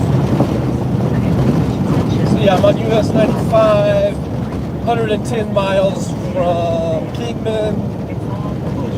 I think the sign said 58 miles to Wikia.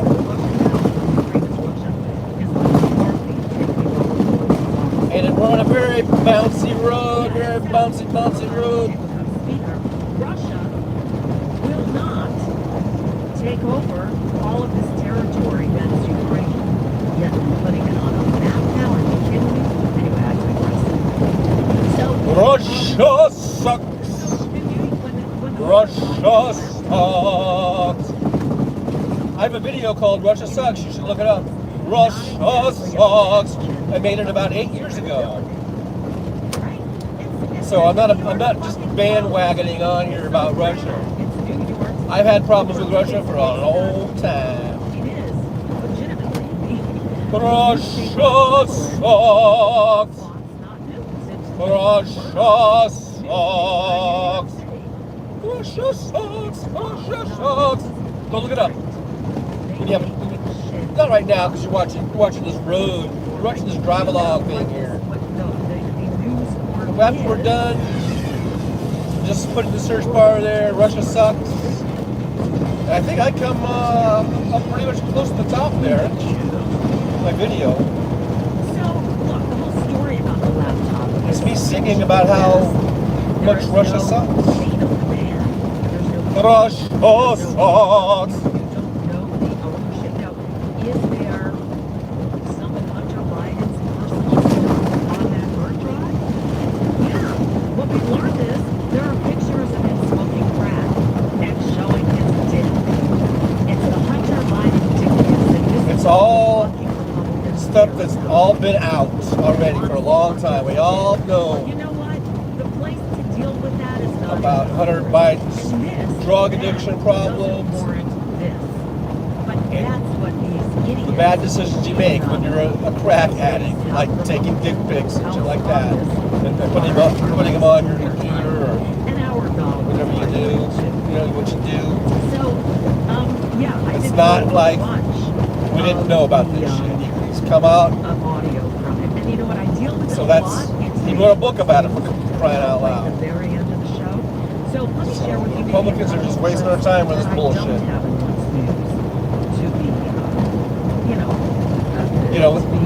We don't want. Let's not spend time working on. Maybe improving our health plan and our health insurance and getting maybe Medicare for all, or at least a public option. Let's not spend time working on that. No. Let's not spend time working on maybe getting higher wages for the working class people.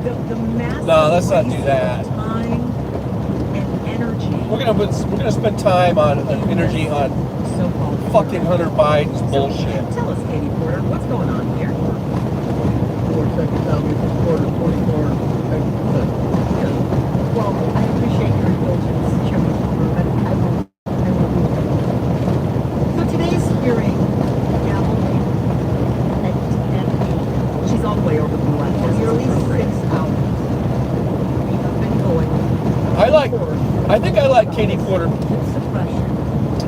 better than Adam Schiff, and they're both running for Senate, California. And I'm not a California resident anymore, so I guess I don't have. This hearing has been. Well, I certainly don't have a vote. Nearly one.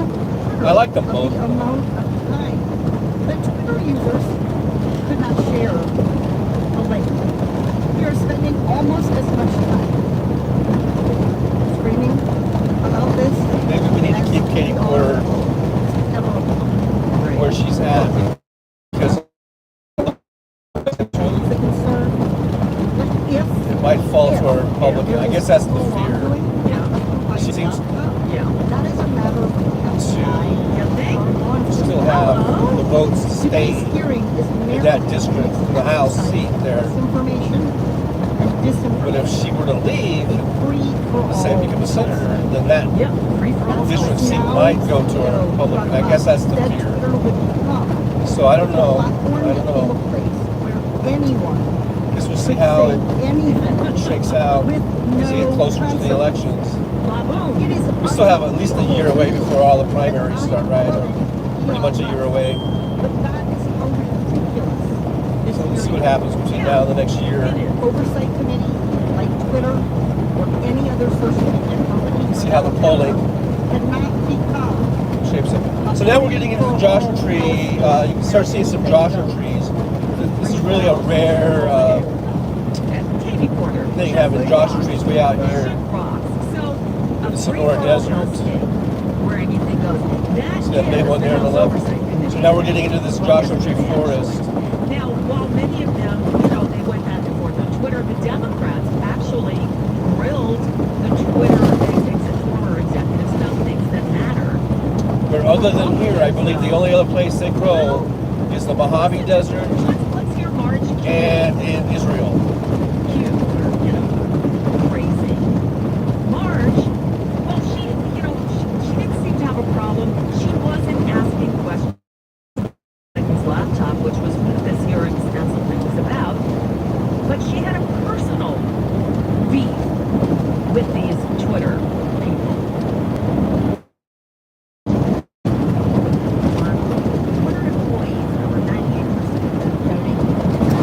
I think when I get up to Kingman, I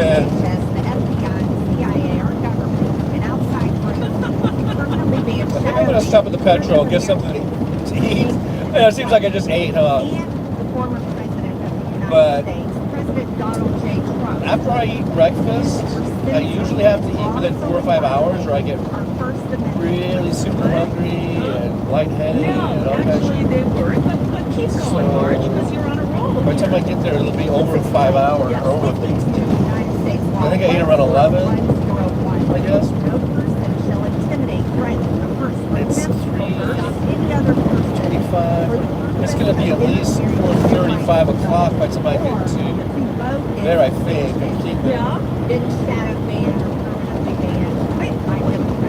So I think I'm going to stop there and get something to eat. What does this have to do with voting? You're talking about Twitter. That's none of your vote. You're the people who steal our votes. I think Hal will be up by then, so it might be a good time for me to maybe stop. I might restart it again if you guys want me to have it going over Hoover Dam and shit like that. Moron. You didn't do anything to you. Well, we'll see how it goes. It was not against the law. But he had 49 miles, Kingman 101 miles. So it's probably about 80 miles to I-40. No, that we're lying about COVID, that we're disseminating false information, dangerous misinformation, but do tell, Miss Green. Doctors that were having success treating people with ivermectin. No! You all would not allow. Because that was a hoax. Ivermectin was hurting people, not curing people. You fucking idiot. When did you get a medical degree? Oh, right. You didn't.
They can do that. It's not up to, it's not, it is not about the, first of all, it's not about his knowledge. It's not about her Twitter account. It's not about the First Amendment. Keep going, Jamie. Keep going. So this is the Joshua Tree Parkway of Arizona, is what they're calling it. If I read that sign correctly. And it's pretty thick with Joshua trees right here. Very, very thick with Joshua trees.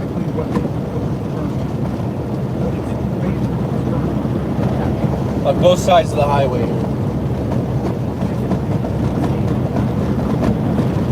It's very, very rare. These things only grow in, like I said, 3 different locations in the world that I've heard of. That's Israel, the Mojave Desert, and then this little section here, which I believe is the Sonoran Desert. This is not the Mojave Desert, I don't believe.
So as we get up here, there's going to be some great, what I call dead zones.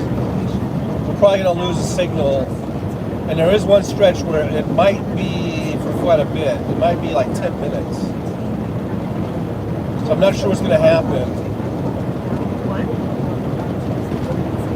You know, where it might just knock it off. Okay, so we were told all along that the conservatives, this is what the Republicans are telling us, the conservatives were We'll see what happens. What we learned in this hearing, and furthermore today, is that there are files of Donald Trump and Republican complaints about posts on Twitter that they wanted taken down. Funny, we never saw any of that we never saw any of that. Let's see if this is going to be Robert from Florida. Hold on. Calling never saw in. any of that. Sorry, I got something coming back at me. Hold on, Robert. And you know what? Oh yeah, it is Robert. I'm sorry, I can't take your call now because I got to get Howie on the line. Oh. And I got to find out where. I didn't take the call, but it was Robert from Florida. Yeah, today is Thursday. That's the Howie Klein day. No, it's not. Okay, Robert, sorry, call back tomorrow. I promise tomorrow I'll have time. But now, no, sorry, Robert, call back tomorrow. I can't take your call now because I gotta get Howie. Robert, are you not fucking listening? Time for the Dirty Debbie. So let's what, do dude? Let's do this.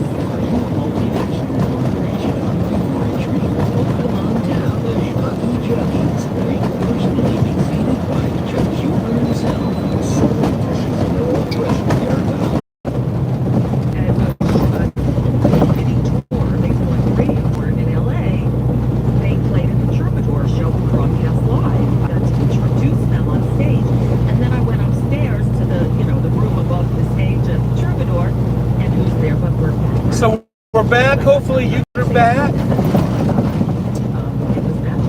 with me. We might have a few more spots where it goes in and out, but that will be, I'm pretty sure that's the longest one. It's like 10 minutes or whatever. And the rest of them, if we have any more, will just be a few seconds there. Songs were big, and they remind me of they would bring me back to that place and time. So yeah, it's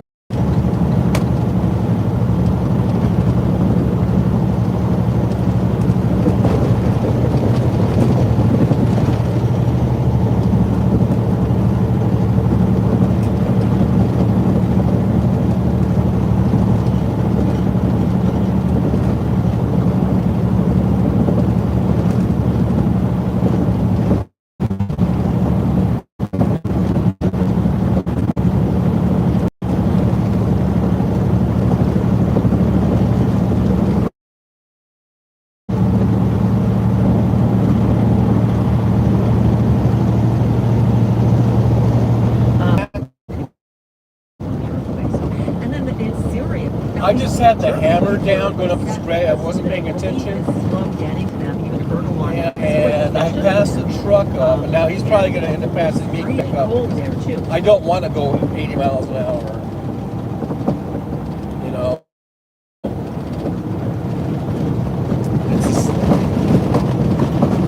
don't want to continue at that speed. So now I'm down to 65.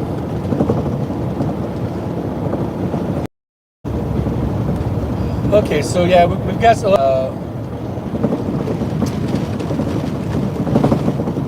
we're 24 miles from Wickiup. Maybe as we get closer to Wickiup. Wickiup is a tiny little town, but and so maybe as we get closer. I was seeing Bruce Springsteen Tuesday night, but I did like Howie, and you. So it was a good speech, huh? He did.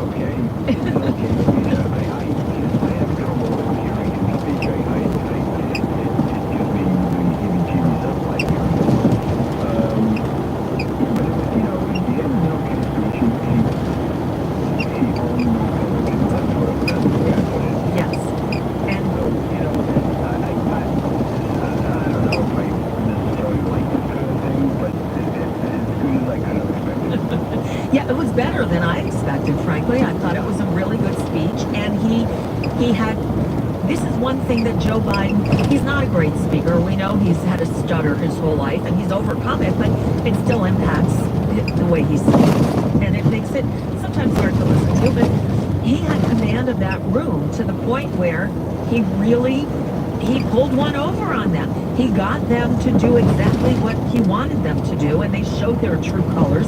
They are, I guess Fox today is all offended because Jim Carville went on MSNBC and called Marge Q white trash. because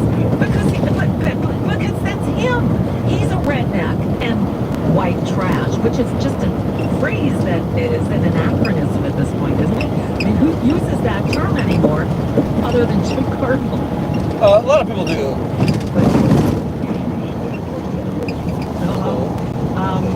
And I saw the funniest thing today. It's not I can find it on quickly enough to put up. Somebody transposed Marge and her one of her screams. We're out in the middle of nowhere, so really amazing we're getting any type of signal at all. So.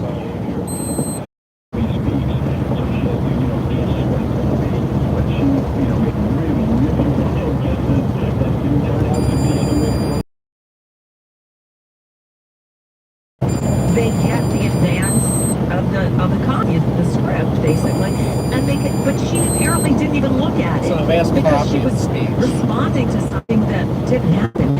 And I didn't hear it, but I heard she said, and basically you have a choice between the normals and the crazies, or something along those lines. Like, yeah, I guess we do. Yeah, right. I'm sure. Lots of lost signal. We are in the middle of nowhere.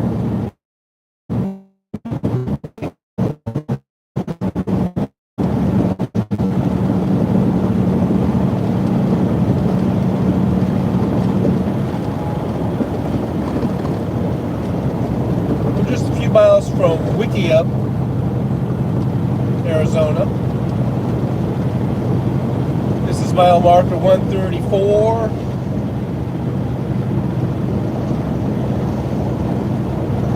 US 93.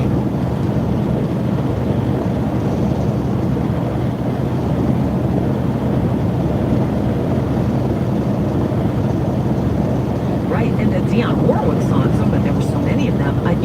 She is still alive and kicking and has fun on Twitter. Viewing her nonsense is just crazy. I played a couple of clips of her before you came on, Howard, but here's one that I held back. One of the former Google executives that they had testifying was a guy named Yale Roth. Yael, Y-A-E-L Roth. And she decided that Mr. Roth was a pedophile. Listen to what she's saying A here. little bit further. It's amazing to me, Mr. Roth, as the head and trust of safety at Twitter, your ability, or should I say inability, to remove child porn. And here's something that disgusts me about you. In your doctoral dissertation entitled Gay Data, you argued that minors should have access to Grindr, an adult male gay minors. Really? Really? You know, Elon Musk took over Twitter and he banned 44,000 accounts that were promoting child porn. You permanently banned my Twitter account, but you allowed child porn all over Twitter. Twitter had to Okay, she goes on. She basically accuses him of being like a pedophile, a child pornographer, because she goes further into it later on. This is an embarrassment.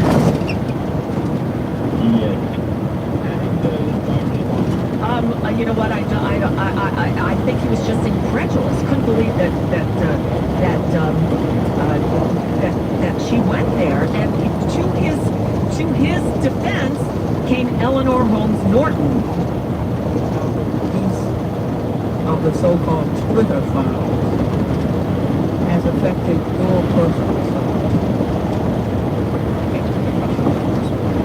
This is Mr. Ross again. I would note first and foremost didn't just affect me, but affected much more junior employees of Twitter.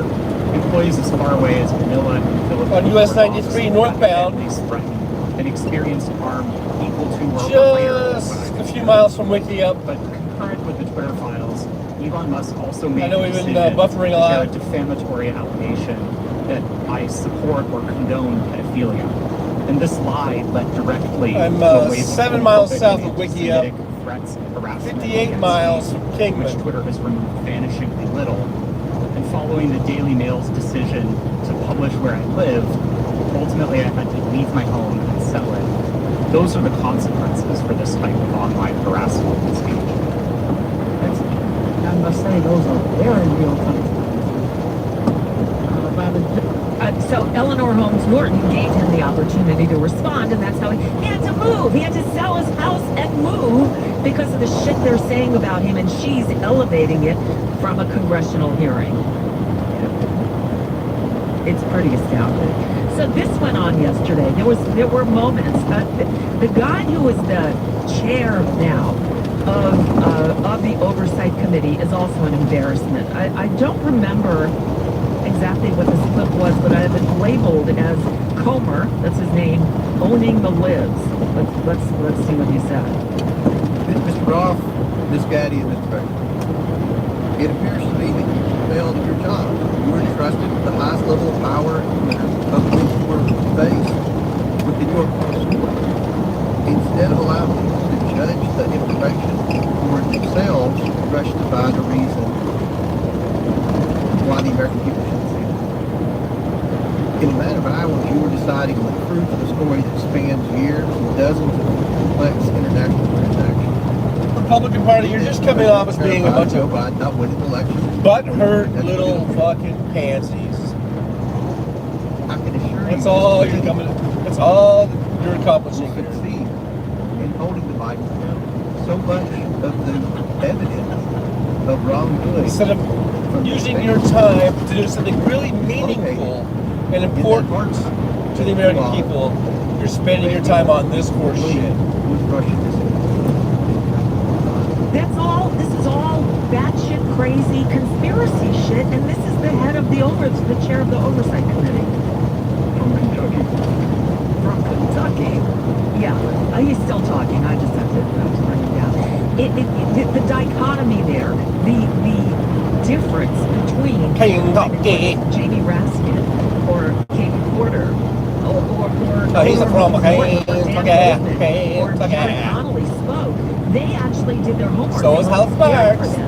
And So there are good things that come out of there. Huge bullshit conspiracy theories. This is, and they're right. And Lauren Boebert's on that committee. It's just,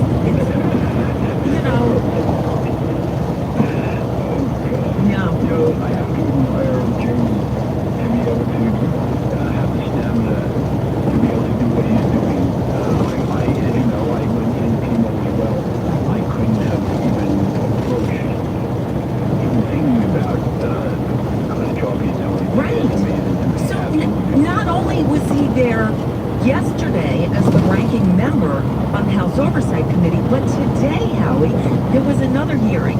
This one, a subcommittee of the judiciary, where they have opened their, I want to make sure I get the name of this right. They're hearing into the weaponization of the federal government. And this is, again, the Judiciary Committee, So trudging along by here. Jim Jordan. Oh my God. US 93. And, the ranking member in Arizona. for the Democrats is a former student of J.B. Raskin's, the congresswoman from the Virgin Islands, Stacey Laskin, I think is her name, right? But so Jamie's not on that committee, but guess what? He was a witness today. They had 3 witnesses. Do you know who the witnesses were? J.B. Raskin. It was J.B. Raskin. It was, what's his name? Ron Johnson. And the woman who was sitting there sure looked like Tulsi Gabbard to me. Yes, Tulsi Gabbard. I know she didn't see it, but I know that she was scheduled. That's who was there. And so, again, Jamie is just brilliant. I won't play the whole thing because his opening statement was like 15 minutes long. And he's great. Here he is again. Here we go. Ranking member Plaskett, dear colleagues.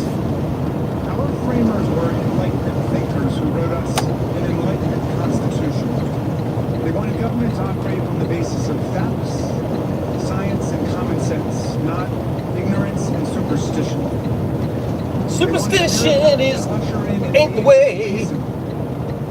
With the separation of powers, the framers constitutionalized Newton's third law of motion, checking every action with an equal and opposite reaction. All right, he goes on for a while. I'm not going to play the whole thing because, again, it goes on for quite some time. But he is, he's so on it. And, oh, my God, he's wearing the bandana because he's in the middle of chemotherapy. I don't know how he's doing it. I don't either. But, and it's not, it's very serious colon cancer that he has. He's tried to assure people that it's all fine, and he's been joking about it. He's got a very, very serious cancer. Yeah. I hope he's going to be okay. I'm amazed. I mean, he's one of the best members of Congress by far. Without a doubt.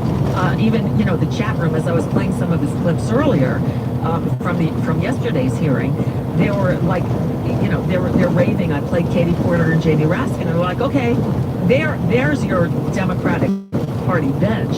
So here's Wiki Up Arizona. Should be president. So yeah, he's amazing. He's just amazing. Don't blame me. You just might miss it. His performance. Got a pilot to the left. It's really just a pilot as far as the fuel bays are concerned, the fuel. And work as the and then the rest of it is just a shell and a shell in the days part after thing. the impeachment after January 6th, when his son had just died by suicide. It's just, he has got more strength than anybody I know. Very amazing. So, Howie, I'm reading, then the other, so there was that hearing. Then there was an event last night. I don't know if you heard about this. I'm not going to play anything from it because it wasn't particularly funny. But it was the Washington, I don't know, it was like a course, not the White House Correspondents thing, but it was a, right, it was Washington Press, and they do a thing where they have members of Congress, I guess, roast them, do a thing. So they had Nancy Mace. And you're going to play Nancy Mace, I bet, right? Yeah, I'm not going to play it. Because I was reading and they said, oh, she was so funny, she had the place in stitches. She wasn't funny. The only thing funny is she kept going after Lauren Boebert. But I didn't think she was funny. And Raphael Warnock did it for the Democrats, and he wasn't particularly funny either, but I found him easier to listen to. Well, as far as that people found amusing about her was when she said, people think Republicans aren't funny, but you put a bunch of us together and we'll riot. Oh, that's a good line. She did, you know, she had a few that were funny that, you know, again, her digs at Lauren Boebert, she got in a couple at Marge, too. And some of the others. Oh, she went after Raphael Warnock for having to fight so hard to win against Herschel Walker. I mean, she slammed Herschel Walker. So it was interesting knowing that she's a maggot too. I mean, she tries to play both sides of the fence. So Right, she's not really a maggot, but she's in trouble because it looks like her district is going to be changed a little bit back to what it was, and she won't be able to win it. Oh. The district that was starting to trend blue, it's Charleston blue for the city itself, but what they did is they took the African American neighborhoods out of the district and put into, redneck places. But now the court found that that's illegal. So we'll see what actually happens, but if that happens, she's going to be in very big trouble. So maybe that's why. First she said she wasn't going to vote for this, the kicking Ilhan Omar off the committee, but she did. She's trying to have it both ways. She was against the extreme anti-choice bill. She said she wouldn't vote for that. She did. Yep. That's her modus operandi. She takes a high position, and then when it comes to the thing, she goes right along with the politics. Right. She's not dependable to have anything. Right. And of course, one other thing from the State of the Union that because I'm looking at downwithtyranny.com, and I see you've got a picture on one of the posts from earlier today. You have the Penguin, the Joker, and the yellow thing that Kristen Sinema is wearing. she just has to make herself a target of attention, right? She's got to put herself in the spotlight. Why else would she wear this getup?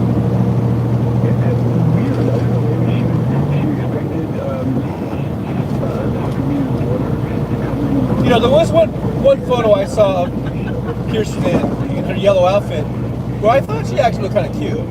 Now, whether it was appropriate for State of the Union, that's another story.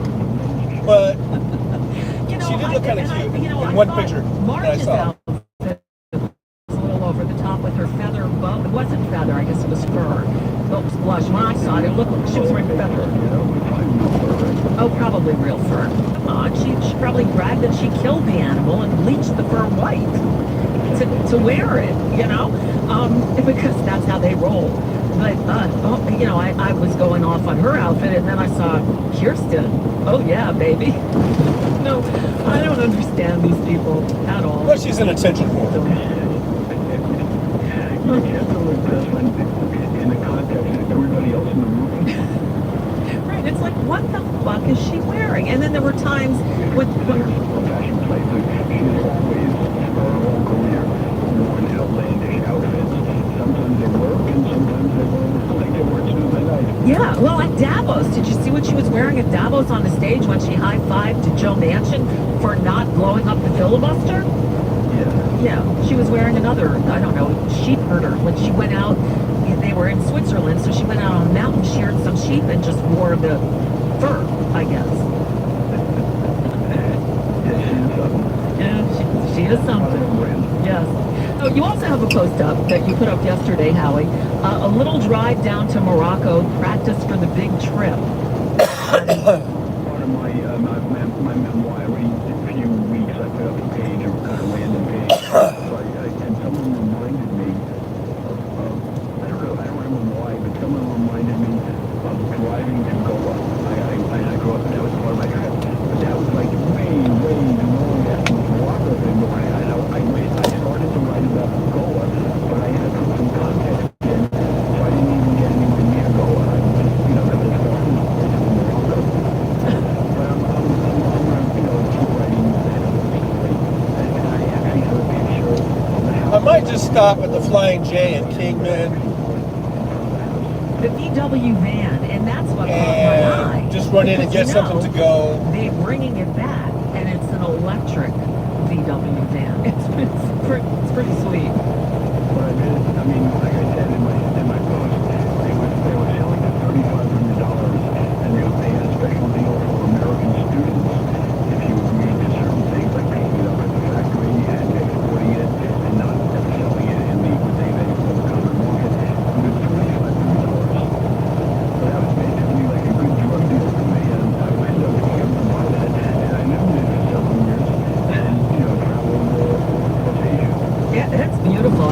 yours, this wasn't your exact car, but it looks like it. In the same model, you don't see my exact car. My exact car was actually a little nicer than that darker red. Uh-huh. Oh, very nice. I remember this one time, at this time, they didn't have a new road in Media that they call it. I mean, they kind of had a little bit of a paved road.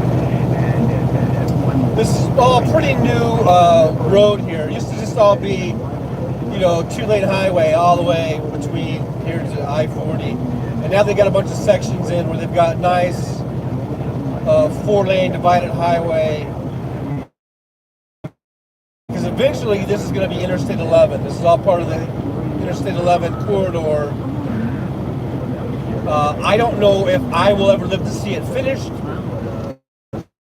But there are a bunch of sections here that are finished. And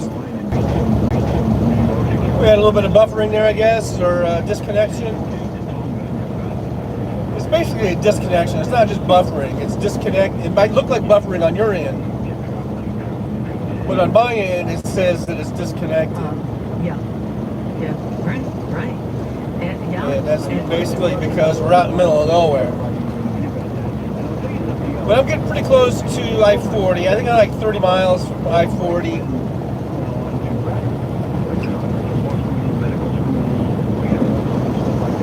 And then we'll go westbound for a bit.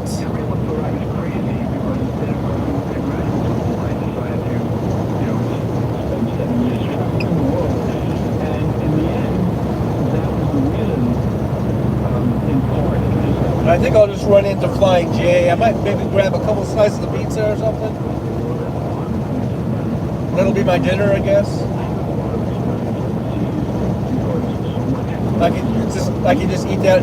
The pizza, sometimes it's kind of hit and miss. If you can get the pizza when it's really fresh and right out of the oven, the pizza's pretty good. But if it's been sitting there, even for just like 20 or 30 minutes, I think it gets kind of cardboardy, you know what I mean? So it's kind of a gamble. Because it's hard to tell how long it's been sitting there, because it will still look good. Even if it's been there half an hour or 45 minutes, it can still look like it's good, but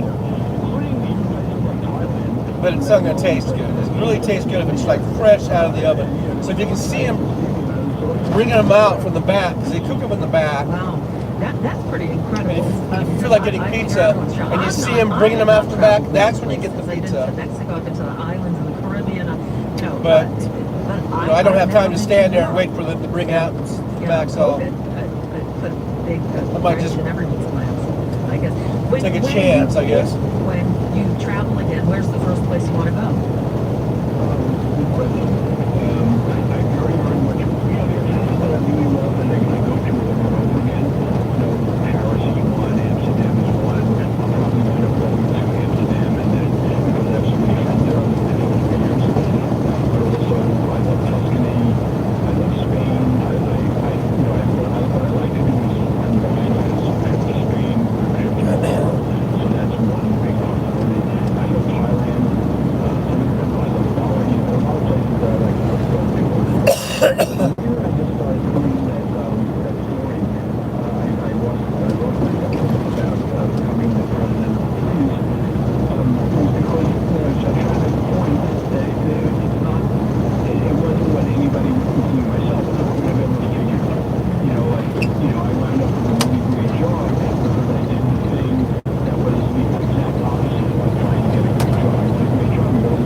I really hate that car. You know, don't do what you think. You know, I hate that car. Do what you feel like you want to do.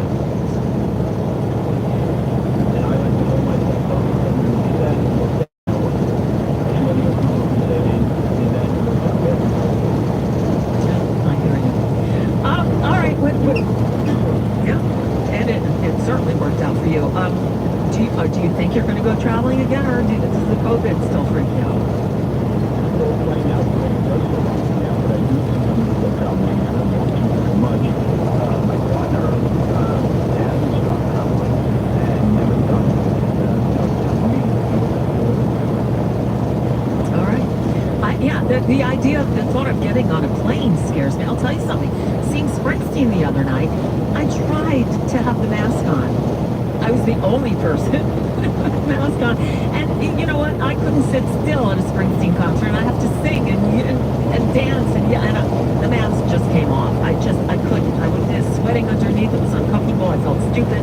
I didn't feel stupid. I felt smart, but the joy of the music won me over. But I'll tell you something, this morning I took a COVID test because I'm thinking, oh God, I hope I didn't do something really stupid here. And it's negative. But, I don't put myself in that position because of that reason. I don't want to get sick. You probably noticed that the union.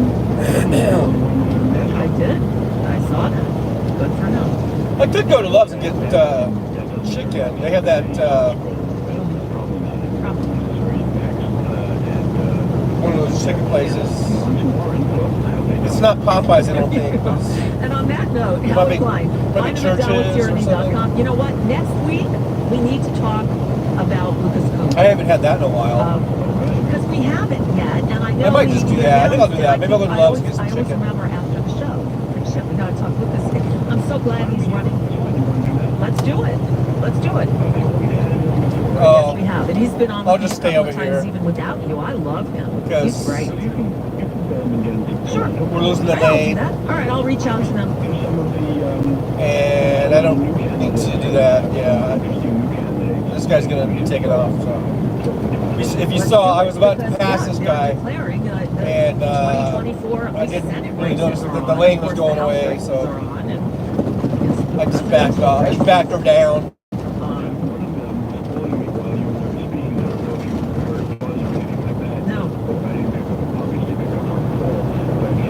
So here's another section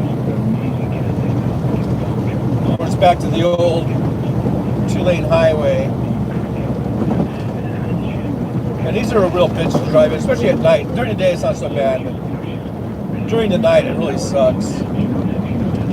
So I'm glad they're making the divided highway. Because no time like present because and we need to keep the momentum going from the 2022 midterms. These crazies have to be put out to pasture. And I think, common sense hopefully will win out over the crazies.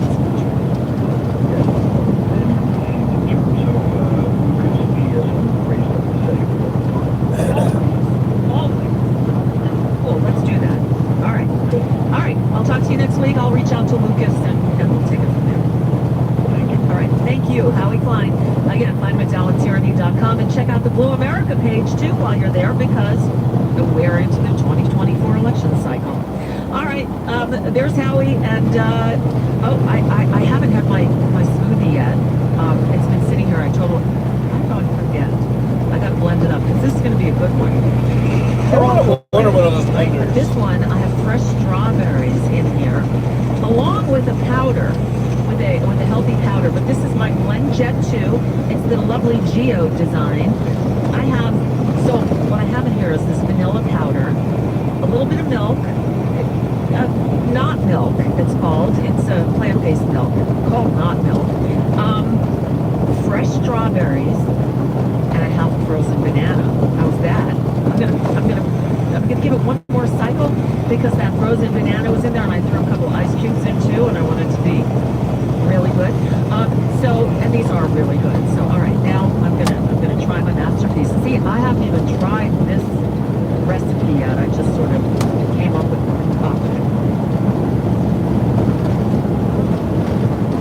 Oh wow, it's delicious. You saw I put it all together an hour ago, and I brought it in here. I had it to the side. Forgot, was doing the show. It's like, oh, time for my afternoon smoothie, and I blended it up, and it's It is delicious.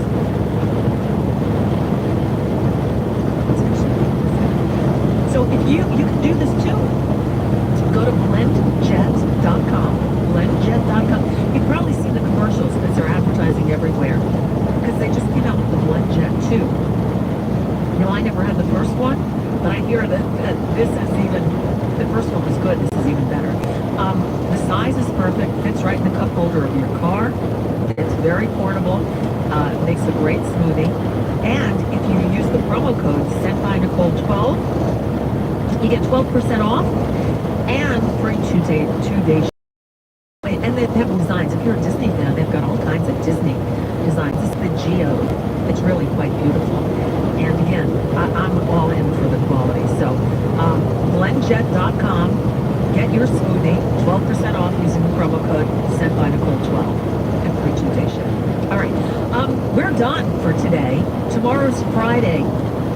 I think I know what we're going to do, but I'll tell you for sure tomorrow. And I'll leave you with the news. And if you stick around at the very end, you'll hear my little salute to Bert Bacharach. Yeah. Thank you for listening. Friday Eve Friday is tomorrow, and then the weekend's here. Enjoy. It's time for Nicole Sandler. What's news from NicoleSandler.com? All right, so that was that.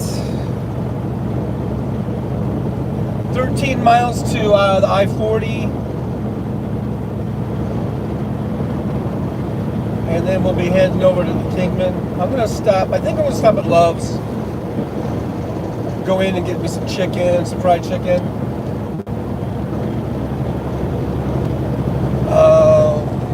I'm wondering if I should stop and start or just keep it going or just stop permanently.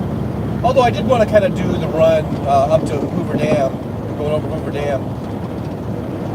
So I could stop for a little bit while I go get the lunch or dinner or whatever this is, and then restart it once I get going again. So leave your suggestions in the chat what I should do, that if I should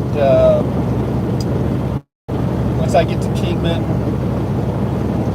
if I should stop this stream and then I'll take a little break. It might be like an hour break or something. I'll get the chicken, come back to the truck, because I'll probably eat it in the truck, whatever. It's going to be close to an hour. I guess I could just stop the stream then. Unless you're really dying to see what the Love's looks like or whatever. Yeah, but then Hal's going to be starting up by then. And then I'll be competing with Hal instead of, not competing.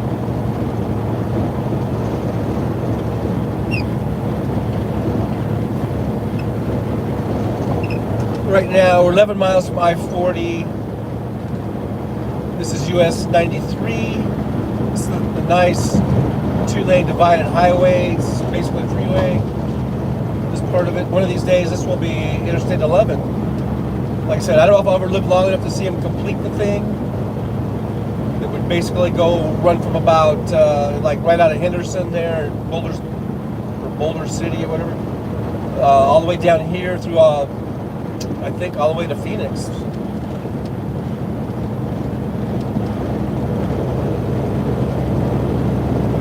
And I'm not sure if it would go beyond that or not.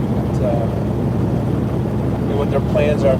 But for that to all be done, like they've been working on the parts they have been doing for as long as I've been truck driving, which is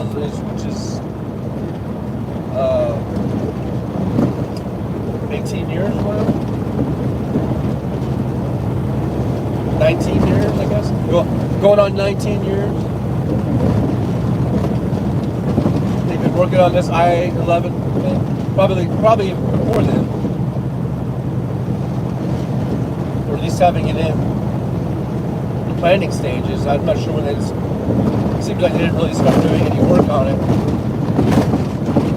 until like, I don't know, 10 years ago or something.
I mentioned earlier to check out Russia Sucks, and it looks like Vinny Loco took me up on that, because I'm just looking here real quick. I see she left a comment. Well, thank you very much there, Vinny Loco, for checking that out, leaving that comment. I guess, I never know when I'm driving. I really don't know, like, if you guys are listening to me or like who's on. And I guess apparently Vinny Loco was on at that point. I guess. Should I go and play it? It's me with my hit song, Russia Sucks.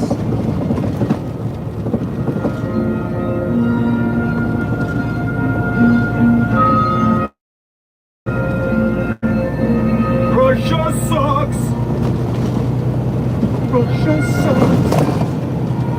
It sucks out loud. They're shooting dogs in the street. Therefore, their water looks like pee. The door handles don't even work. You take a dump, you have to do it with someone right next to you. Russia sucks. Russia sucks. Russia sucks.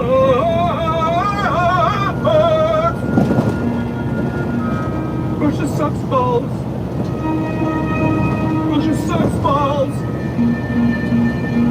Russia sucks balls. Russia sucks balls. They're shooting dogs in the street. Their water looks like pee. Their door handles don't even work. have to take a dump with someone right next to you. Russia sucks. Russia sucks. Russia sucks. Russia sucks. Russia, Russia, you suck. Russia sucks. Russia sucks. Russia sucks. Folks. Thank you very much. Thank you very much. Thank you. Thank you very much. Thank you, everyone. Thank you. Yay. Woo! Yeah. Thank you so much. That was my big hit. Thing has over 2,000 views. Thank you very much. That was all done just off the cuff. Is that the thing? Off the cuff? You know, all improv or whatever you want to call it. I did not write that one down. That was all just right there on the spot.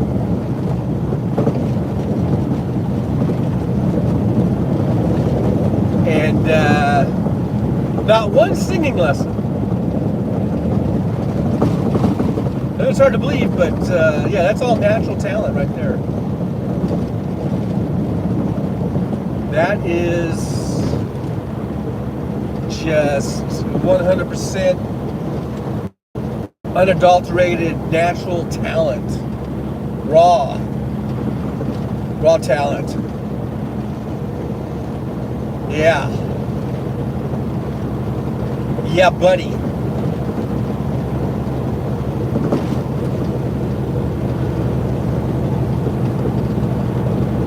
So thanks for being here. I cannot see the chat at the moment, so I apologize if I don't read your chats. I am driving. I do not see. I see nothing. I see nothing. I see nothing. Except for the road that is ahead of me. Yes, my young Padawans. I see the road. I see the road. I always see the road. It's just the road that I see. See, I'm riffing again. I'm doing this like on the fly. It's what I do, man. It's what I do. It's my thing. It's what I do.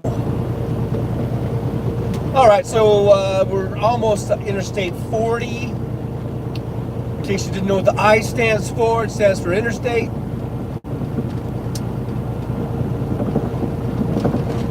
And 40 stands for 40, man. Gonna get me a 40.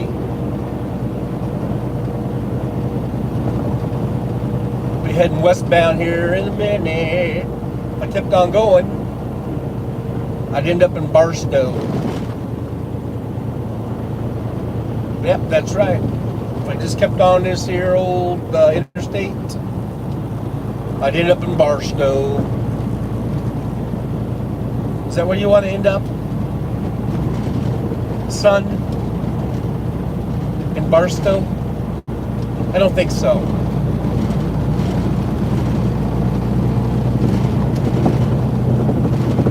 Yeah, now we're right in the sun. Speaking of sun. See if we can get over here and get the sun off to the side there a little bit. It's mucho better. Mucho better. Oh. So I think that Loves is about 10 miles or maybe less. Probably less. Because the first one right here at the top of this hill is the Petro. I could go into Petro, but all they have is like the convenience store, and all that food in there is just crap. And then they have the iron, unless they changed, because the other one over in California, they took their iron skillet out, or whatever it was called, and put in an IHOP. But as far as I know, the restaurant in here is still the Petro, and they're not all called iron skillet. Some of them are called some different names, but I forget if this one was iron skillet or whatever. But yeah, it's like a sit-down restaurant. It's okay. I don't think I want to sit down in a sit-down restaurant. I'd rather just get a some chicken and just grab it and go, and then bring it back to the truck. And I don't like pizza. I can eat pizza and drive. But other than that, that's about the only thing, really. I don't like eating chicken and trying to drive. I don't even like trying to eat a burrito and driving. About the only thing I will eat when I'm driving is probably pizza. Maybe a hamburger or something, but that's about it. And so chicken, and even though chicken, you know, it's kind of easy to eat, I guess, but I'd rather just park and just eat it with not having to worry about driving and shit. So I think I'm going to go up here to Love's, exit whatever it is. Because this is exit 66, I believe, where the Petro is. I believe that's 66. I need to keep going. It's going to be... It might just be like 62 or something. It's not that far. Or 60 maybe. I don't know. It's a few miles past it.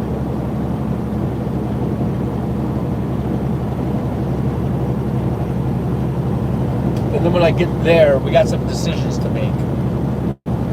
When I get to the Loves and I park, we got to decide what I should do. I think I might end the live stream and then restart it when I'm done eating. That might be the best thing to do.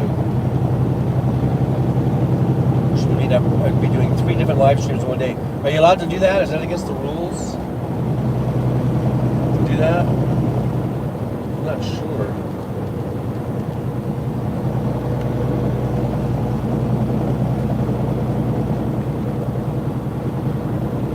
I'm not sure if that's against any type of rules. I mean, I don't think it is, but I thought I heard someone saying something about, like, if you do too many live streams in one day, they won't let you do it or something. So if I end this live stream and then do another one later, that'll be 3. Can you do 3 in one day? Why are we buffering right here of all places? It seems like I'm getting into civilization. And all of a sudden it starts to disconnect buffer and buff. It's buffing. But I think I'm back. I'm back! I'm back in the saddle again! I'm back! Woo! I'm back. Back in the saddle again. Enough of that silliness. Enough. I've said enough.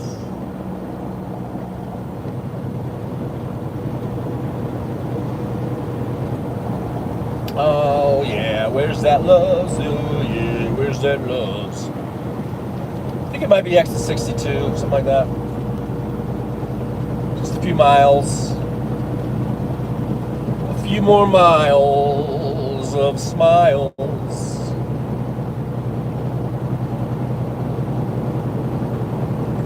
Miles of smiles. I'm back in the saddle again. I'm back. All right, I'm no Steven Tyler. I know. I know. I hit the road, Jack, and don't you come back no more. Hit the road, Jack, and don't you come back again. What'd you say? I said, hit the road, Jack, don't you come back. No more.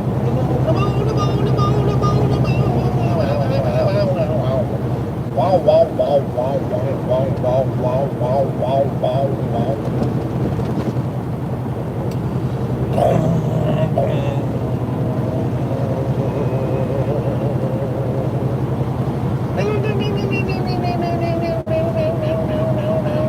wow, wow, wow, wow.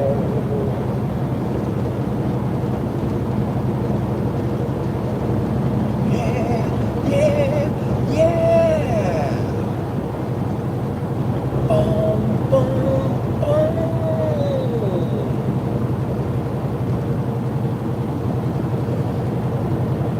How can you sleep while the beds are burning? Boom, boom. Yeah, maybe I'll get around this guy because I guess Love's is a little bit further up than I thought. I was thinking, well, maybe I don't want to get around him and do all that. Then I'm just going to be getting up the freeway. But now it seems as though he's kind of sped up a little bit, so maybe I won't go around him. Oh my goodness gracious, the decisions you gotta make when you're driving out on the road. I'm gonna get around him as soon as this guy gets around me. Then I'm gonna be around him. We all get around each other. Doosey-doo. Doosey-doo. That's what I meant to say. Doosey-doo. Doosey-doo. I don't see no. Grab your partner and twirl around. However it goes, I don't know. I don't know. I'm just getting crazy up here in this here truck. I'm getting crazy up here in this thing. I'm getting crazy. Oh, I'm so crazy. Crazy.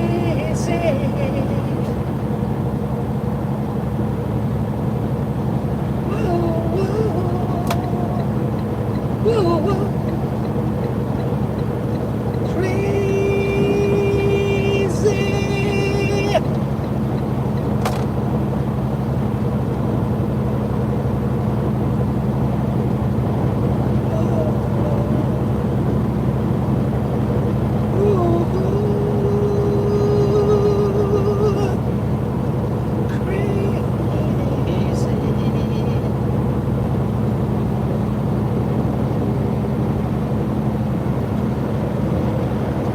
Interstate 40 is where I'm at. Heading into Kingman, Arizona, just out of town here. About 10 miles out of Kingman, I guess. But I'm going to be stopping just up here at the Loves. I think it's coming up pretty soon.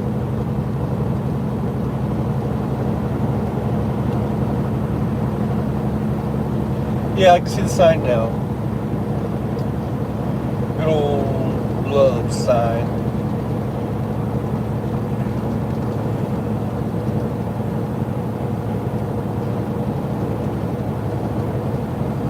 I guess that's exit 59, DW Ranch Road. Petro's on Blake Ranch Road, and the Loves is on DW Ranch Road.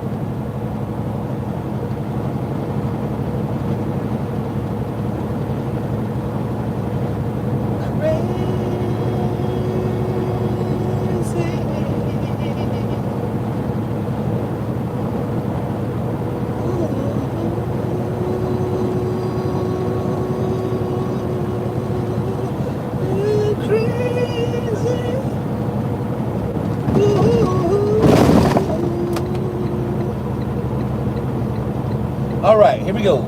Here we go. Here we go now. Here we go. Loves. We're gonna stop at the Loves. They have a Subway sandwich place, and I hope the chicken place is still there.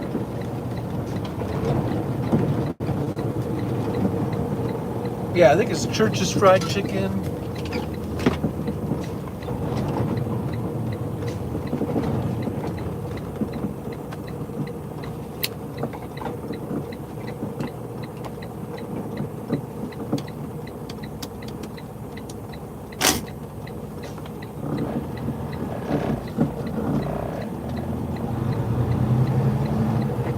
There's always someone parked here begging for gas. I think it's their full-time job. Although I don't see him like. Maybe I'm being judgy. Maybe that's not the ones, but usually there's someone there with a sign that says like need gas.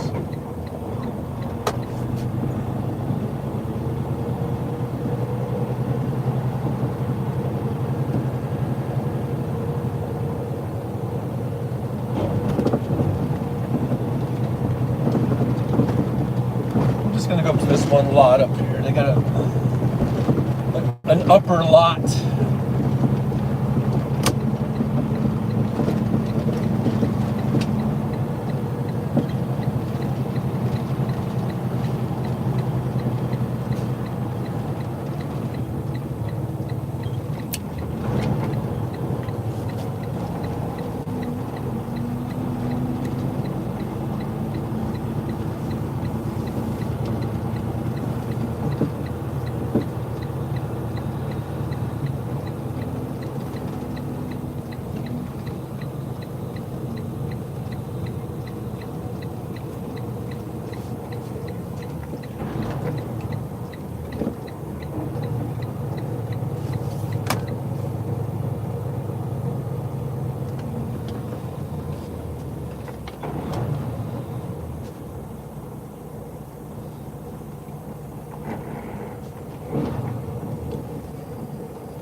Guess I'll just back in over here. Cut it a little too sharp, I think.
Alrighty.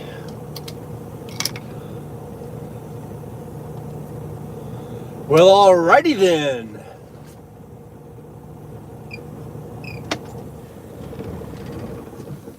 All right. So, did anybody come up with any decisions? Hey, there's Stephanie B2.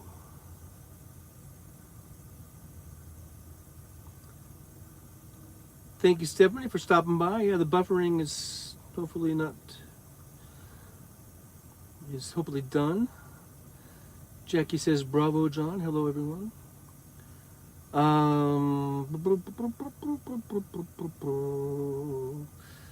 So,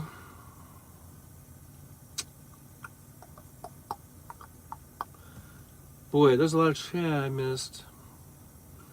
A few hours worth, huh?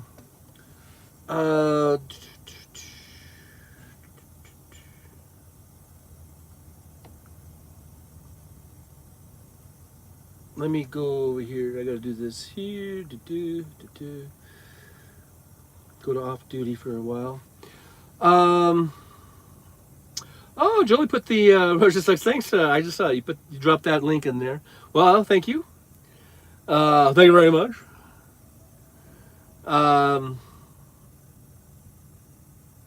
You gave it a thumbs up. Thanks, Kinky Streets.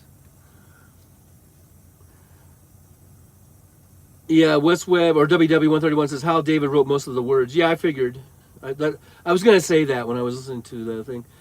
But WW says, they said on the news that the weather balloon had spying capabilities more than... Of course it did.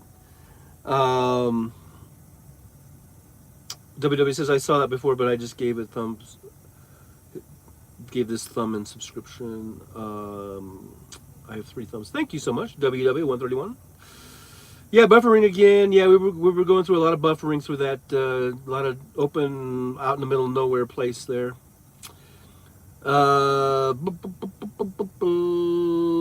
Yikes, the road is awful. Yeah, it was some rough road there we went through.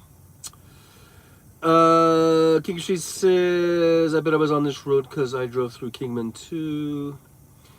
Yeah, that was the road between Phoenix and Kingman. We're not quite in Kingman yet. Stephanie B2 says, hello there. Are we listening to Sporkfoot Green? That was earlier, huh? Yeah, when Nicole was playing that. Nicole Sandler. It was actually the Nicole Sandler song, and she was playing clips. 70B2, taking a break from working on the cabinet. I'm refinishing.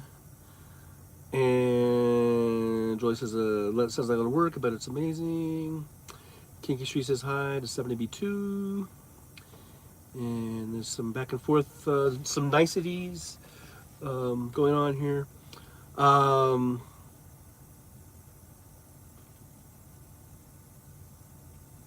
about the cabinets and Elmo.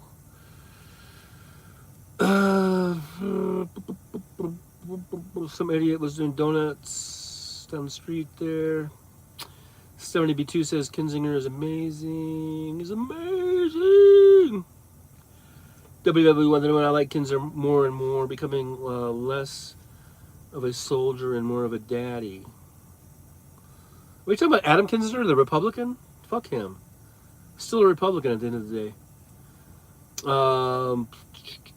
WW not hiding, just lazy. I was trolling Tony this morning. That was Wes.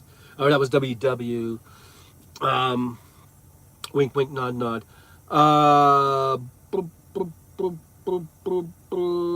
Some of them were fighting until they figured out who you were.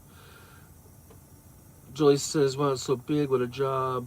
It's really beautiful. I'm assuming you're talking about the Stephanie B2's cabinets.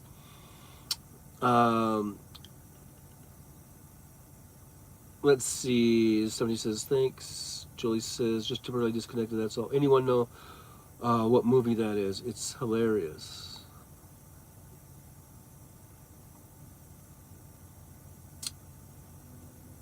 I don't know what movie. 70B2 says, well, I gotta go, just noticed Sean was on and stopped buffering. Yep. And so, yeah, thanks for stopping by. Jackie says, Bravo John, hello, everyone. Hello, Jackie. I'm kind of caught up here. Jolie says, hey, John. Yeah, because I guess I'm back and I'm gone and I'm back and I'm gone and I'm back. Kid says, decided to vote for Biden again. You just now decided that, kid? King Street says, hi, Jackie. Jackie says, hi, Kinky Streets. Jackie says, hello, Kenneth Otto. So, I guess we're caught up. I guess that's the last one. So, here I am at Love's. I asked this earlier. Should I just go ahead and shut down? And I'm going to go get my lunch and bring it back. And then, because I think Hal is starting right now, isn't he? Pretty soon. And then I'm gonna. So I instead of naming this Phoenix to Vegas, I should have named it Phoenix to Kingman. So I think that's what I'm gonna do, guys and gals.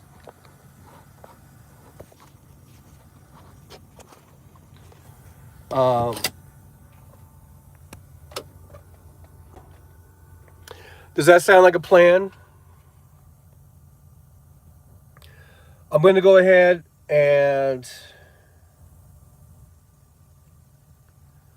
I guess I'll stop this, but I'm going to restart it even when Hal, because you know Hal, he's going to go 3-4 hours. Hey, Aaron West. So yeah, I'll go ahead and shut it off for now. But I am going to restart it probably in about an hour because I wanted to do a drive along over the Hoover Dam and stuff. So all right. So at the count of 3, I guess I'm going to go ahead and sign off. But I will be coming on later if you want to look for me in like an hour. And I will have Hal playing in the background if you want to listen to him like that, if that works for you or whatever. We'll work it out. We'll figure it out. But anyhow, in the meantime, I just want to say thanks to everyone for being here, for coming along, putting up with all the buffering and all the disconnecting and all that, and the disconnecting and my singing. Thanks for putting up with that. And I will see you again, maybe in an hour or so. All right, guys. Thank you so much. Thanks for being here. Thanks for all that good stuff. I'll see you again. See you in a little bit. All right. See you in Hal's chat probably. All right. Bye-bye.